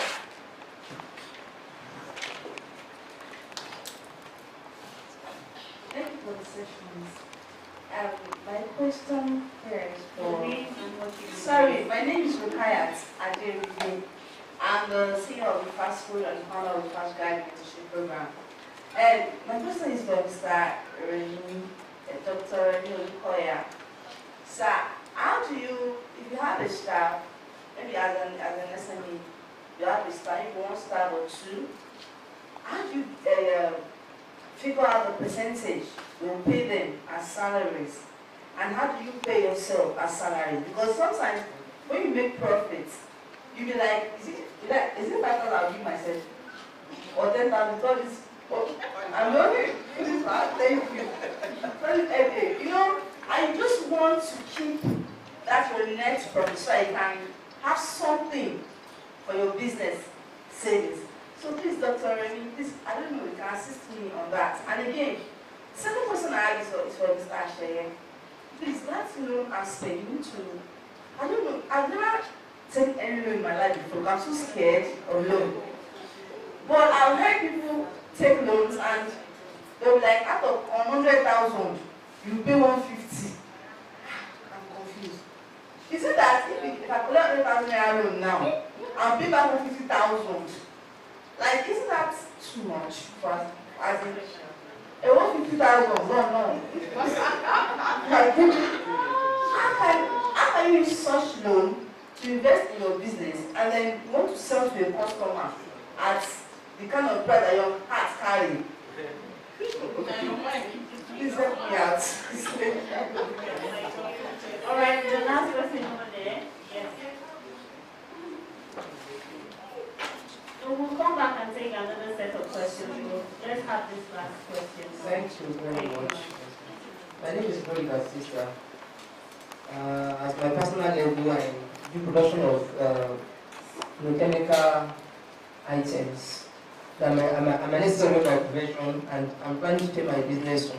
Please, my question is this: is supposed to Dr. Olukoya. Please, I want to know if the gross, the business growth modulator tool you mentioned to us, if it can go for any business, can be used to measure any business at all. Yes, I'm looking at if it's possible to have the opportunity of putting figures to it, maybe to make it more explanatory. You know, I'm looking at it because I'm looking at what I want to start soon, and I want to be sure that I'm on the right track for growth and success in it. Thank you very much, sir. Answer the questions now. Then we'll come back for more questions.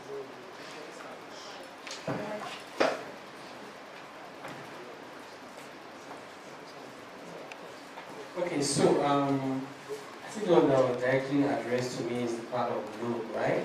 So we are not the only one who is afraid of loan. I'm also afraid of loan. So the gist is this: loan is not always bad. Dangote takes loan, right? I remember when he was going to start out the refinery thing, I know he got a loan from the consortium of banks led by Access Bank. But loan is not what you want to start a business with. Don't, please, borrow from family and friends and even enemies. But don't start out with a loan. And so, grants is great when you're starting out, right? Equity is also great after you have been able to establish some. I mean, in the tech startup world, we talk about having an MVP. When you have a minimum viable product, you can look for funding. But of course, for that, the seed funding comes. You have loans maybe from your own savings, from family and friends and what have you.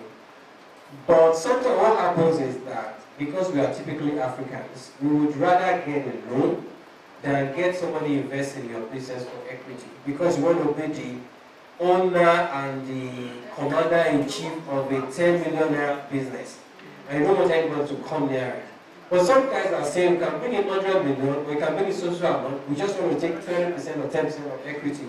But I say, no, I want to own everything all by myself. But loan, like I said, is not always bad. What do you need to look out for? What kind of loan do you want to get? So you're talking of a loan where you have to pay like 50% back. I know there are some loan sharks. All the loan hubs, I mean, you know what loan hubs? They are not for business owners, please. They are for people that have, maybe you have a quick need and you're sure that you're going to get the money. Maybe you're expecting money from somewhere and you need to quickly fix something. And so you get that loan and you're able to pay it back. Don't let it get to the point when they start sending a picture to you to see a criminal is on the run. You need to track him down. And they do sort of things. Sometimes you put on the person's obituary. You don't take a loan from those loan hubs to run a business. The profit you are going to make from that business is not going to be equal to the interest they will get from you. As of today, you can still get a loan where you pay just 9%. It's about getting information. Loan from LSCTF, loan from Bank of Industry, loan from Bank of Agriculture. There are some banks we call development banks. They actually are meant to service certain sectors, and they give you loans that you can pay back conveniently. Some of them give you moratorium, which means that you don't start paying back immediately. You can pay back after 3 months, after 6 months, so that you're able to stabilize. Don't get a loan that you won't be able to sleep again. Ask yourself all the questions. Am I able to pay the interest? And then the profit I'm going to make, is it bigger than the interest? Because sometimes you just start working for the commercial banks. You have become the employer, you don't know. So you are just completion, you make money, whatever money you make, you need to pay back the interest. So you are employed, but you do not know. But in your mind, you are still CEO of your own company, but you are actually working for them. So ask all the questions, check all the time before you get the loan. And if you are not able to take decision, ask your financial advisor, please. Thank you. Yeah, thank you. I think the first question talks about, someone asked about having issues with sales. I think it's rightly answered, target audience plus advertisements. Look for your target audience, then wait, when you see them, we call it route to market. The route to market is saying that in advertising they call it CIP, consumer insight planning, as to identify the market, those who now need to keep proper record. When you sell, your sales do not just commercial banks, you don't just somebody talks about business name, okay, yeah, you talked about and then pay your the name of your business. The question is it registered as a private limited liability company or as a business name? If it's registered as a private limited liability company, what it means is that, for example, you must pay tax, and there will be withholding tax, but you are entitled to pay back. That's that company in question, and you can also withhold tax, which can be, it's a corporate, which can be a tax credit against your corporate tax at the end of the year anyway. But if it's a business name, it therefore implies that you have to pay taxes in your name. So you've not done anything wrong. So prepare your VAT account in that AB Ventures. Do you understand? Then, if you have proof that you have paid money in your name on behalf of AB Ventures, and present it, you can file. You don't have any, nothing should bother you. Which other one now? Do you? Is it? What's the name of the account that you open? Is there limited at the end of it? No limited. So, have you paid? Which tax have you paid? And you can go and pay your name. If you pay your name, it's acceptable for HOAB, because if they decide to open the veil of the corporation, in other words, if they say HOAB, they lift it and see who is behind, it's only your name they will see there. So that's why it's together. So if you pay taxes in your name, it's acceptable for HOAB. Do you understand? Okay. And there's also this question of, is it this madam? Yeah, BGM, to impute numbers. Yes, sir. Then I also said, can it go for any business? Yes, the answer is yes, it can go for any business, because every business does buying and selling. You are into chemicals, I'm into entertainment, I'm a DJ, maybe I talk, or an MC. So it's a general, it goes for any, because every business, as a general rule, business is separate from you who set it up. You feed yourself, feed the business. So that your business that is separate and distinct from you also needs to be catered for. Do you understand? Forget yourself. You are different. You are different. That business is different. So when you see that business as separate from you, yes, BGM model works for it as well, because there are sales, there is cost, and there will be profit. Do you understand? Practice those acts that we talked about. You get the result. Thank you. Thank you, sir. So we'll take our next set of questions. I think I will take 4 questions, which might be the last time. Okay. Yes. Your question is about are you not those? Yes, you talked about staff salaries, what you should pay yourself. Okay, yes, sorry. Yes, staff salaries. What it means is that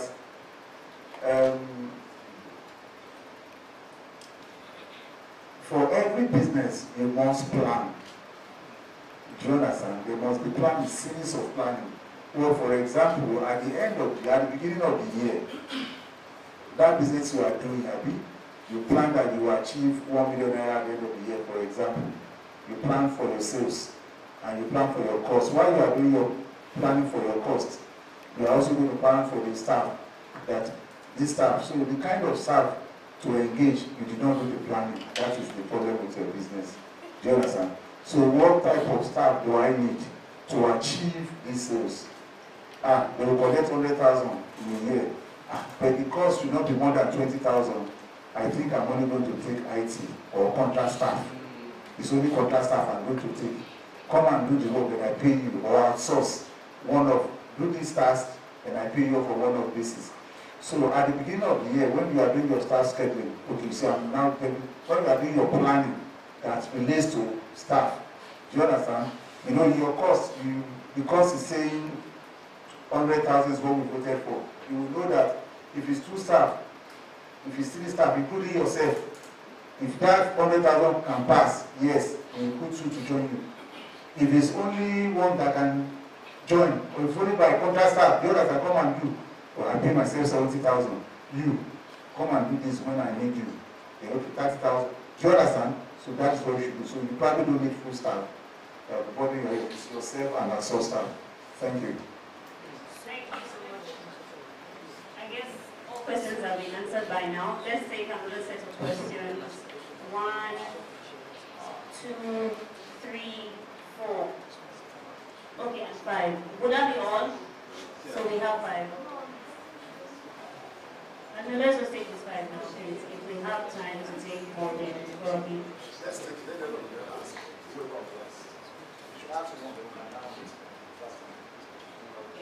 So if I add you, that will be 6. Because I'm mindful of the time as well. Thank you so much. Let's start with you. Good afternoon. My name is Akim Washimo, Reuters Company. I'm into production of toiletries and I'm also into janitorial services.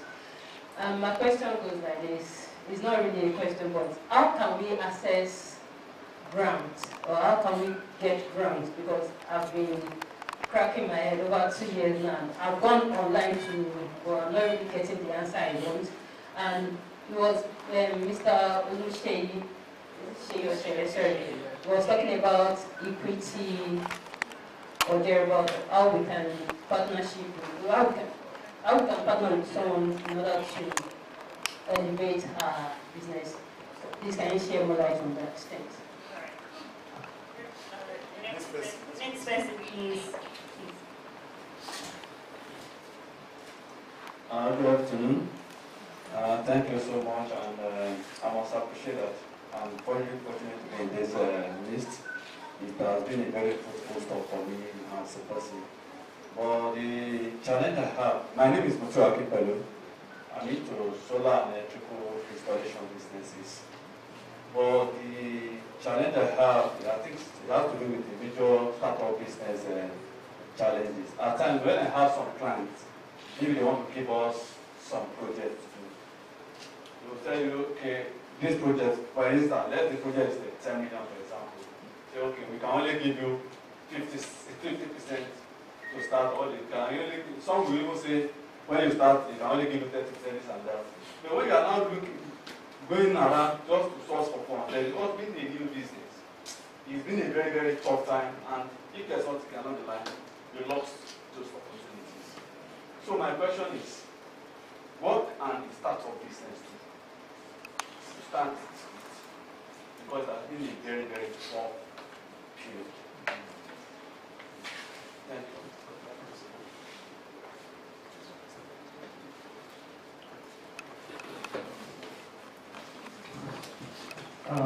Thank you, esteemed guests. Good afternoon, everyone. My name is Tunde Nisami. I do logistics. So my question is not really a question, though. I think it's a clarification. Now, for the business name and a limited liability registration, I understand business name do annual returns. I think yearly or so. They as well supposed to be doing paying tax as well as the limited people do. I don't know if you get my questions. Thank you.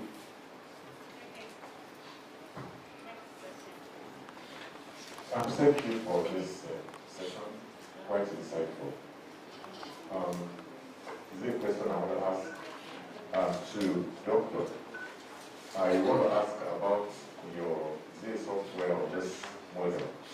If for some of us that are here, I want to be like an evangelist and is not going to be cheap based on what we have heard.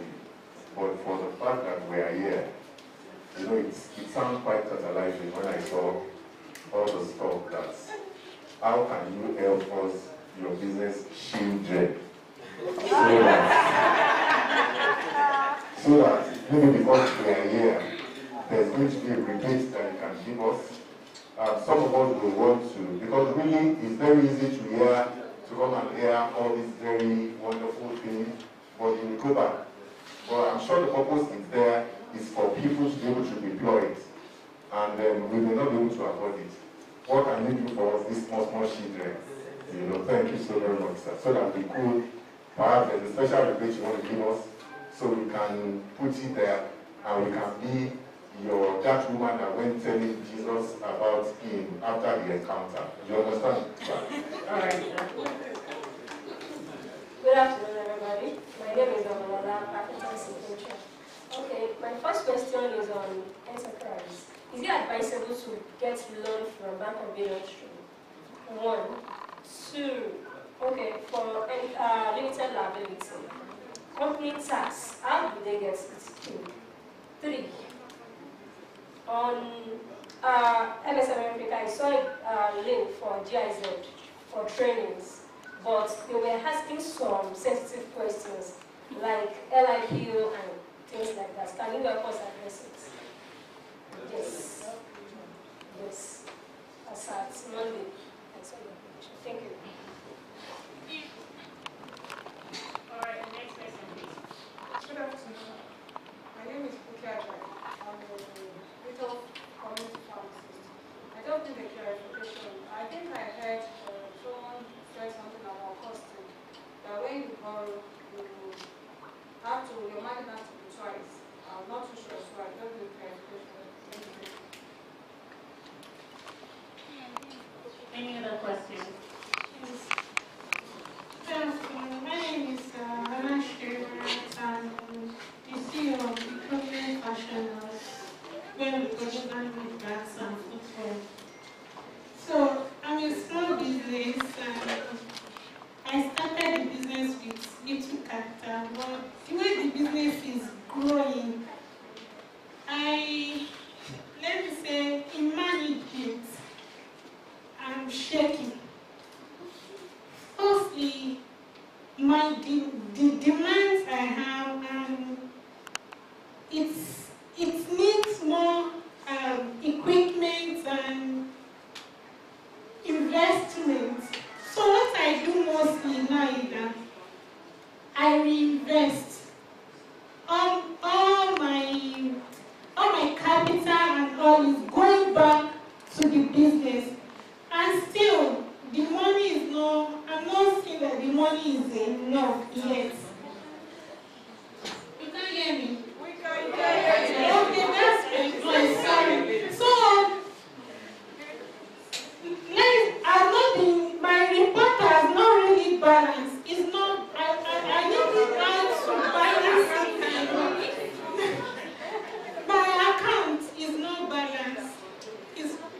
Sometimes I will have to put more money, spend for personal use, put and stuff like that. So I don't really know what to do. Whether I should leave my old reports and just start afresh to have a balanced record. Nurat.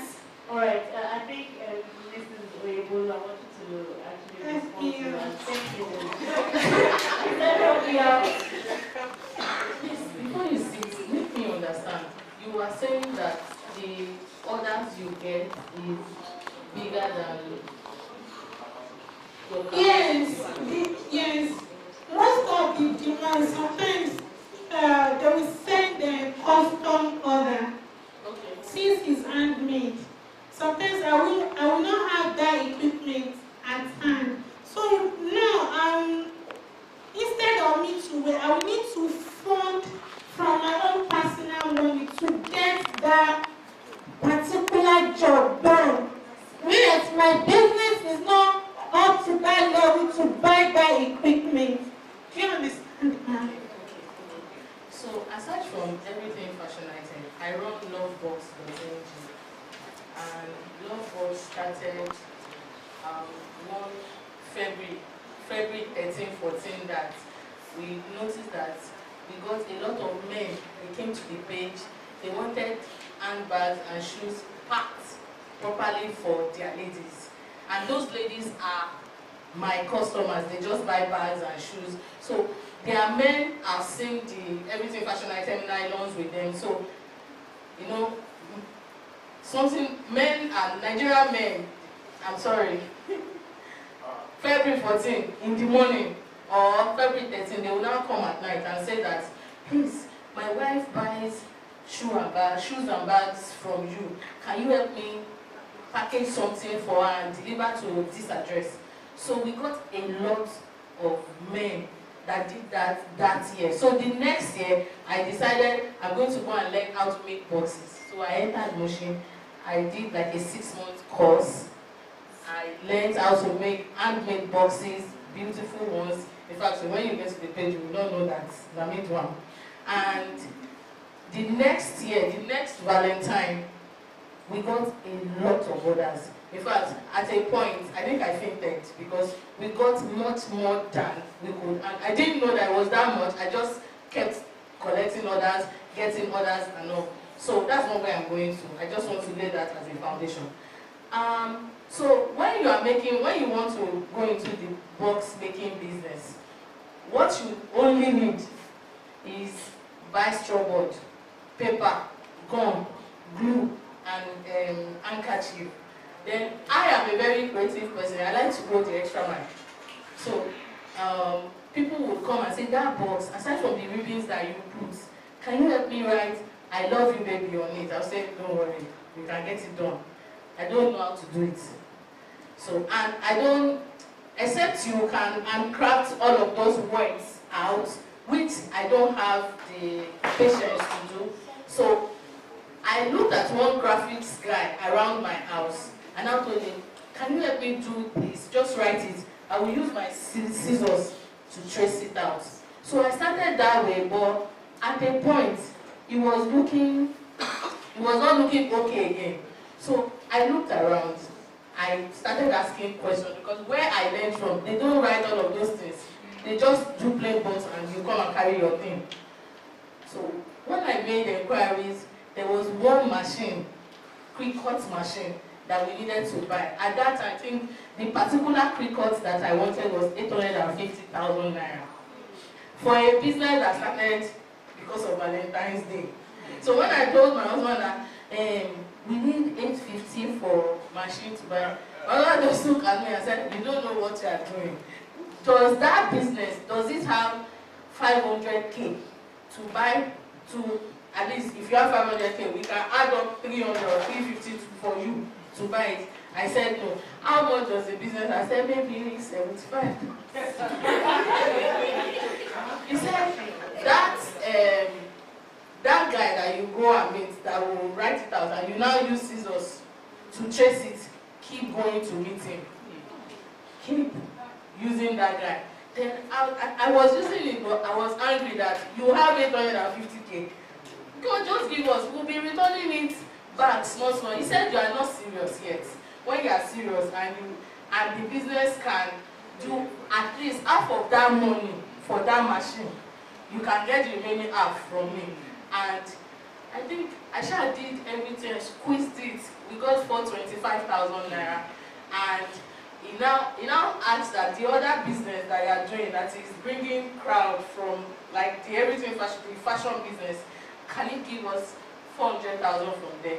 So it was actually not going to, I didn't know that that was what he was going to do. If I had known, I would have removed money by myself and just buy the thing.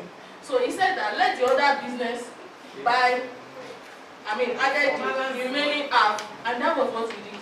And he kept on asking, how much are you going to send every week for this machine? We started sending 20, I can't remember, 20K. Now, we have bought 2 other machines after that time.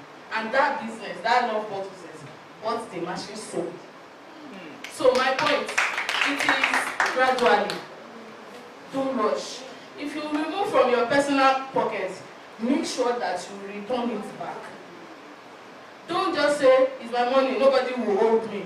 After a while, if you had removed 50,000 naira, after a while, you will find yourself removing 500k and you will not be accountable to anybody. Just the money will be scattered everywhere. Thank you.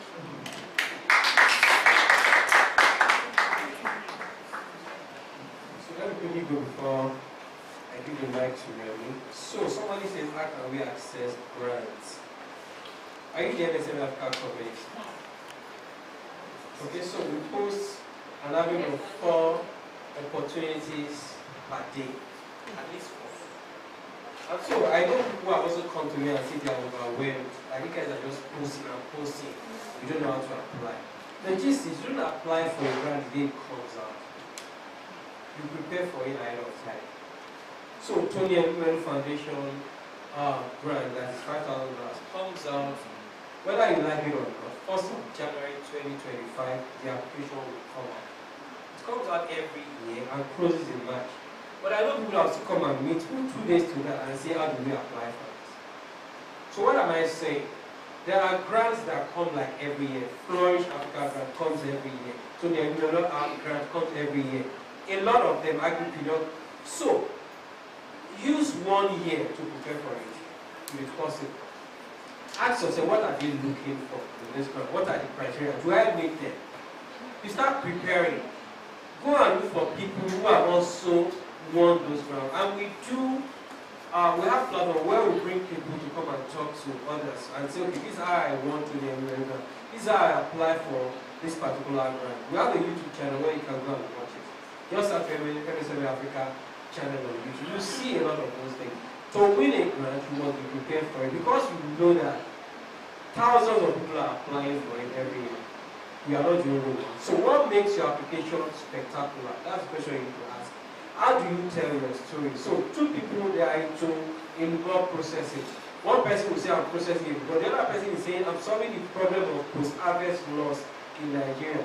I'm helping farmers that instead of their product to go to waste, I'm helping them to process it and keep it and sell it. So there's a way you sell your solution and your service that you are getting paid for, that it looks like you are solving a social problem and you are doing the world a lot of good. People that are judging applications, they want to see stories like that. Tell your story in a way that makes it look like you are solving a real problem and they should give you the grant so that you can solve your problem.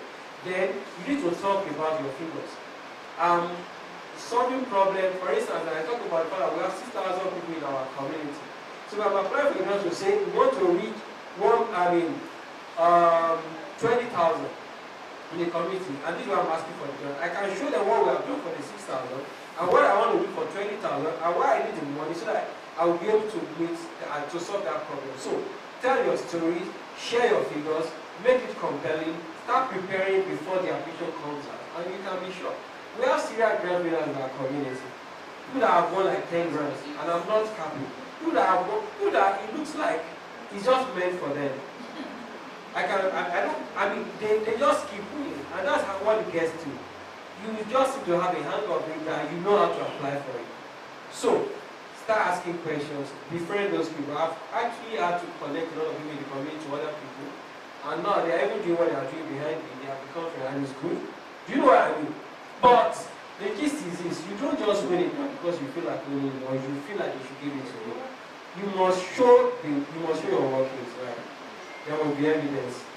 I hope that's answered the question. Maybe I can answer just one more before I hand over to Remy. Somebody was talking about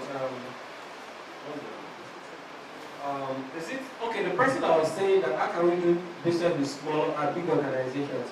I think that was you. Okay, so in 2017, I did a business for a telco, and I thought it was a breakthrough. I can't remember it, but maybe 14 million. One of my friends that we went to school together was working in that company. And so they gave us an LPO to do BRT branding in 4 cities. And I was very happy. And then they gave us the LPO, I think 14 million, and I had to go and get a loan of 10 million to get the job done. And 4 million as profit was not bad, right? In 2017 or 2016. But you need to look at the things that are attached to those. They said they will pay us in 60 days. And then I went to get a loan of 10 million. And then when we have branded the buses, we gave them the invoice. And they said the 60 days start counting, not from the time they gave us the invoice now. I was like, is this playing? And the interest keeps accruing. So, by the time we finish the branding and everything, the 60 days has even actually elapsed. And those guys were chasing, I could not sleep. So, you want to get a job from a big company, but do you know their terms? Are they the people you should be chasing for now? So, if you know those who can, support your business, keep out of everything to scale up. You own your business, it's worth 1 million naira, and you own it 100%. And if what you need is 500,000, so you can pitch that, I'll give you 10%, give me 500,000. If you have people who have the equity to reward anyone, yes, why not give out equity to them when you want? Mind you, for a small fraction, you don't give out your controlling interest. So it's doable, so feel free. It's actually a way to scale up. Somebody was talking about a startup. Keep cycling with a startup. We've addressed this, that you need to work in business. See, when you work in business with what we talk about, the strategies, what it does is you generate traffic. You generate a lot of traffic, people inquiring, asking questions, and you now convert that traffic into what? Into sales. Somebody, they will call you to know about it. By the time you now explain what your product does, then you close the deal. So that if you don't do the marketing, the branding, so who knows about what you are selling? Who knows what you do? Nobody knows now. Who is calling you to find out? Nobody does anything. So for your startup, it's different from you. That is clear. So let's note it. People keep forgetting that it's not them because they keep looking at the business. It's not you. You are just a driver. There's a car, there's a driver, isn't it? Yeah. So even when you put food in your tummy, don't you want to put food inside the car for you to move the car? You said the car is not moving and you were eating food. You refuse to buy food and put oil in the car. And you said the car is not moving. Where is it moving to? But it's not carrying passenger. Passengers are not entering the vehicle. Do you understand? So that's what you need to do. So when you understand that the business is separate and distinct from you and you nurture it, by waiting, then you generate traffic, which you are going to convert to sales. Then, does every business fight ties, business name or company? Yes. So the skill, they are finding different. For example, for corporate, for limited ability companies, when you raise an invoice, for you to be paid, you charge VAT, isn't it? So the VAT can be deducted. Now for limited ability companies, they will have deducted in advance. And your receipts, you have to pick it up directly, via the FRS platform. And for businesses, small scale businesses, yes, you also pay when you pay your own, it passes, everybody fights at the end of the day. So that it's not as complex as, or not as big as limited ability companies. That's the difference between the two. And everybody fights stars. BTM model. Okay, yes. I think the one, it may not be as elaborate as you want it, but I will work for businesses. I will share with MSC manager. Yes, my friend. It's my friend, my brother. So actually brothers actually too. Because I remember the days of humble beginning. So I went to same school. So I will share, I will share the model with you. I think from the startup point I will edit you to go where I want to go. And I'm sure through their platform they are going to share. BOI, they give loan. Yes, now BOI give loan. Bank of England, there are even other institutions that give loan. Isn't that the person? Yeah, they do. That's because let me tell you, the way to go about it is that where are you asking from? Where is your location? Where is the location of your business? Stop going to the head office. They have state coordinator in every state. It might be easier for you, your place, you will say maybe to go to the so no, they have state coordinator right there. So don't say you want to go to the Lagos area. Do you understand? So visit, yes, it might be 2 months of it, it's doable. If you have a very good business plan, and there are also consultants that work with them. There are consultants that work with them. So if you get hold of one of the consultants, they make your job easier because they know what the requirement is. Of course, if for a consultant, you pay a certain percentage. It's fast track for you. Ensure. Okay, somebody said I mentioned issue of cost. Yes, I was talking about if I thought you are going to get a loan. So ensure that the cost of fund, ascertain what the cost of fund is. They gave me 10 million naira for 1 year at 18%, at 35%. So 10 million naira for 1 year is about 3.5 million. If it will take you 1 year to pay back, then the 10 million naira loan, you are paying back 3.5 million at the end of the year. So I'm saying the business equation that I want to do, what is the margin? So let the margin be at least double of it. So if the business equation you want to do is 120 million naira, and the cost of the project is, for example, 7 million, and you factor is 8 million naira. If you factor in your cost of 3.5, when you add it to the 8 million naira, isn't it 11 point something? You see how good, they see money even after tax. There's still the profit. Not that the cost of doing that project is about 17 million or 16 million. If it's 16 million naira and your cost of fund is 3.5, then everything comes to what? 19.5 million, and the business is what, 20 million. If for peradventure you delay by 2 months, 3 months, that you are paying. So will 500,000 be able to absorb it? No. So the reason why I said ensure that your margin is at least double your cost of fund when you are doing your planning. Thank you so much. A warm round of applause for my panelists. I would like to wrap up this panel session, but if you would allow me for the next, just 30 seconds each, because I feel this panel session would not be complete if I do not ask this question. What advice do you have for entrepreneurs who have considered quitting? And these will be me taking your final words. I'm starting with you, Mr. Sheye. In just 30 seconds. Okay, if you have considered quitting, you want to ask yourself, if I quit, what happens? And if I continue, what happens? I told you when I had to stop running my business without pick up the job, right? So maybe what you want to do, ask yourself, what can I still do to ensure? Maybe sometimes people want to quit because of cash flow. Is there something I can do by deciding when I'm still in the business? Right?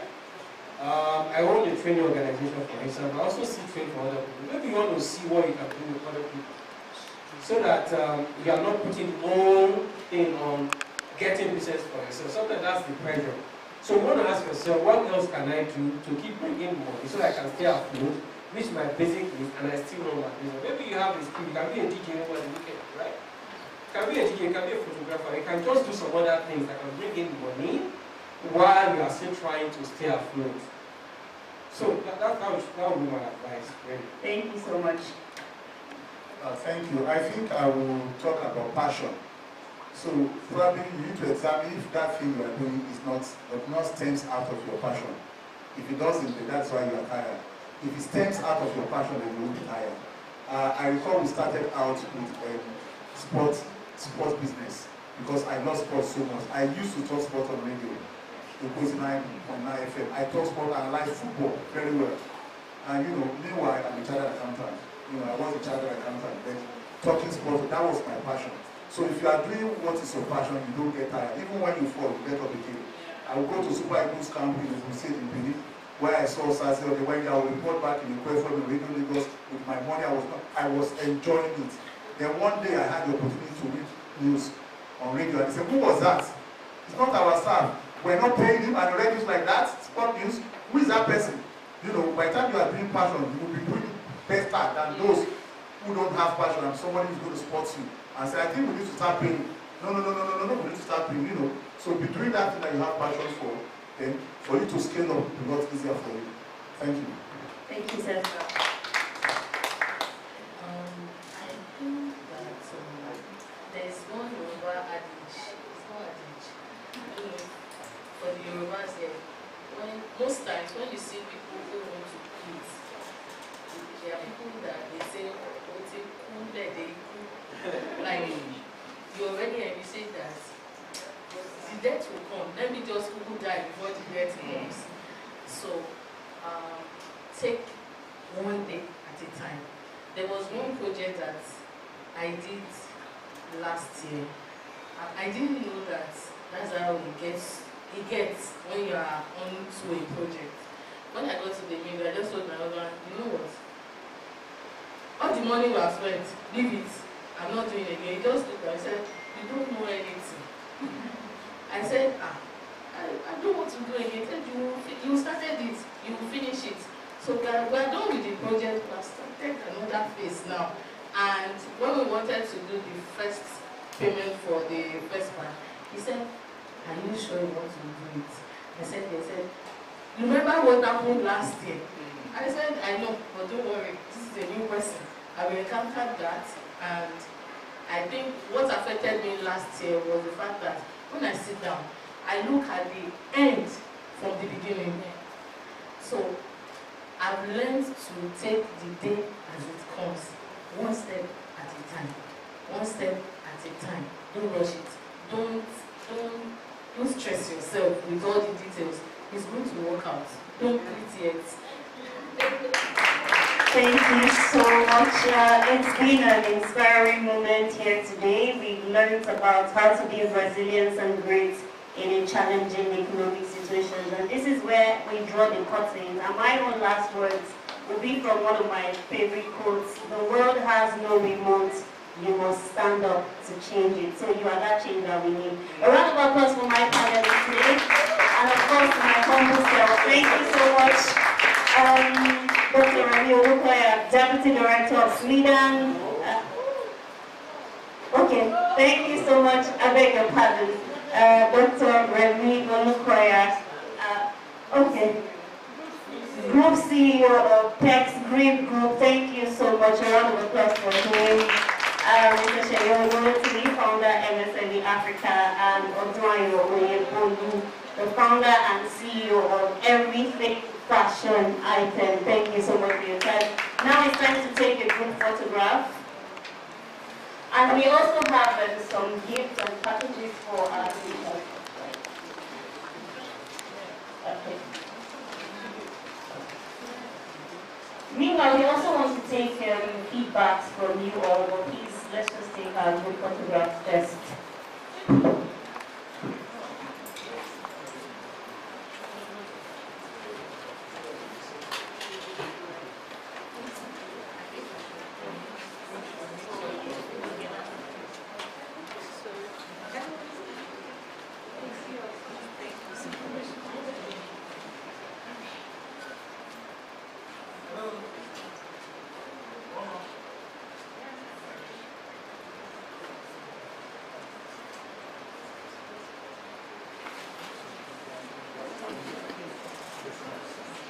Thank you so much. I think my panelists can go back to their seats. Thank you so much. Can I have Toby?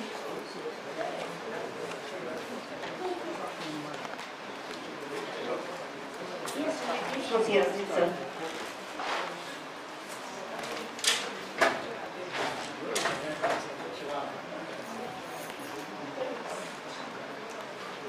Okay, really insightful, interesting. I mean, we learned quite a lot. I had a question that I wanted to ask personally, but I was looking at the time and I just couldn't ask again. So while we're waiting, or should I just ask? So I have a challenge. I don't know if you're able to address my issue. I'm a broadcast journalist, right? And I'm a corporate compare. So looking at the economic situation, I do not necessarily sell tangible products all the time. So I render services. And looking at the economic situation, I was looking at how to triple my hustle. Because right now, double your hustle doesn't work. And then I was speaking with somebody who has this agency, ushering agency. I'm like, see, I'm available for weekend jobs or how much you get? Yes, sir. And then this is the problem. When I asked her if I could join her team, she said, you are too big for that. I'm like, I just want to make extra cash on the weekend. I just want to make I just want to make extra money on the weekends. I don't know what exactly can I do because till now she has refused to call me. She said I am too big for the job.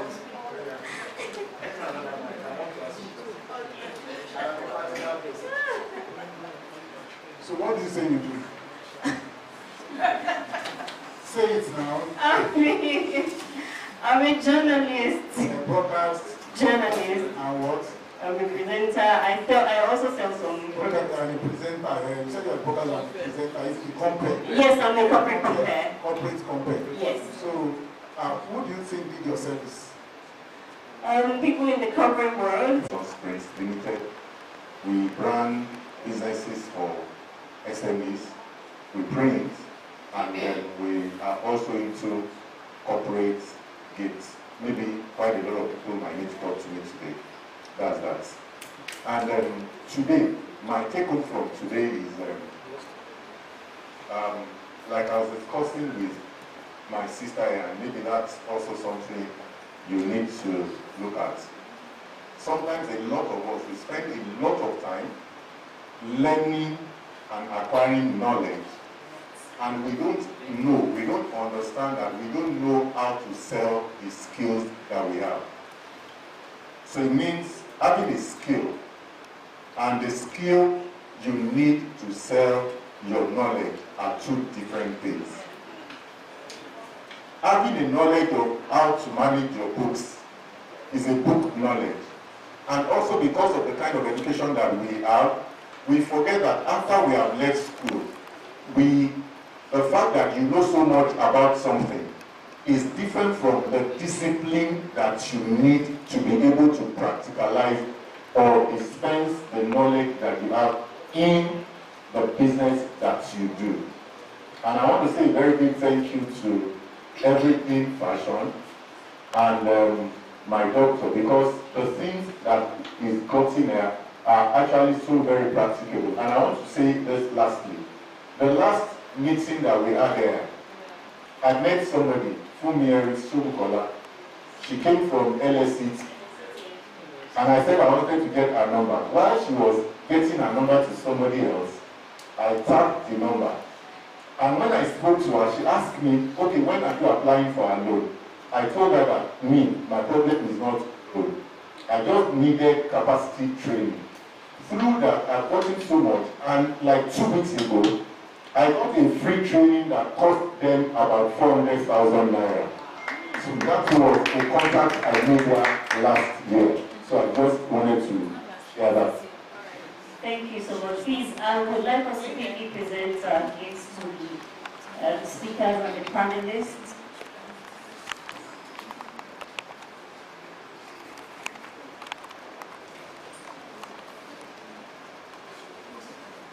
So I would invite Mr. Sheye to do the presentation. Okay, I want to say thank you so much for the speakers. I mean, it is stressful. Of course, Remy is my friend, he has no choice. And then when I went out from there, I was thinking she would say, talk to my PA, not talk to my EA, talk to me. But it just made life easier for us. And I'm sure we go for us. So I just want to say thank you to them. Thank you. Okay, so this is Oduayo. We have this very small token. Thank you for honoring our invitation.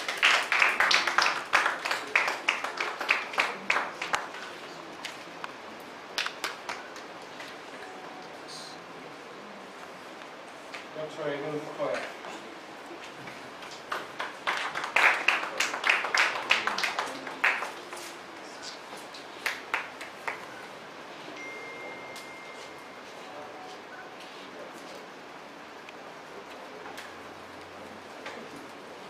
All right, thank you so much.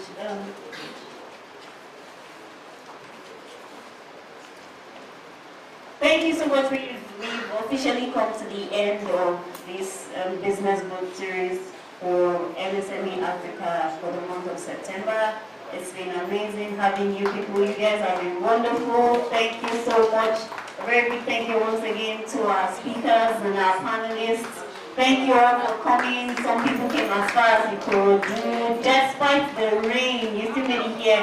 A big round of applause for yourselves, please. Some people came from Abeokuta. Oh, yes, I think somebody mentioned earlier. Thank you so much for coming. I'd like to invite Blessing to give the vote of thanks as we wrap up, please. Thank you so much. Oh, yes, and people who run the networking session, yes, I'll get your gifts. We'll be giving you your gifts very soon. Blessing. Thank you. Good afternoon, everyone. My name is Blessing, and on behalf of MSM in Africa, I'd like to say thank you to everyone who, out of their busy schedules, made it here. I'd like to say thank you to our speakers. Thank you, Mrs. Oduayo. Thank you, Dr. Remy.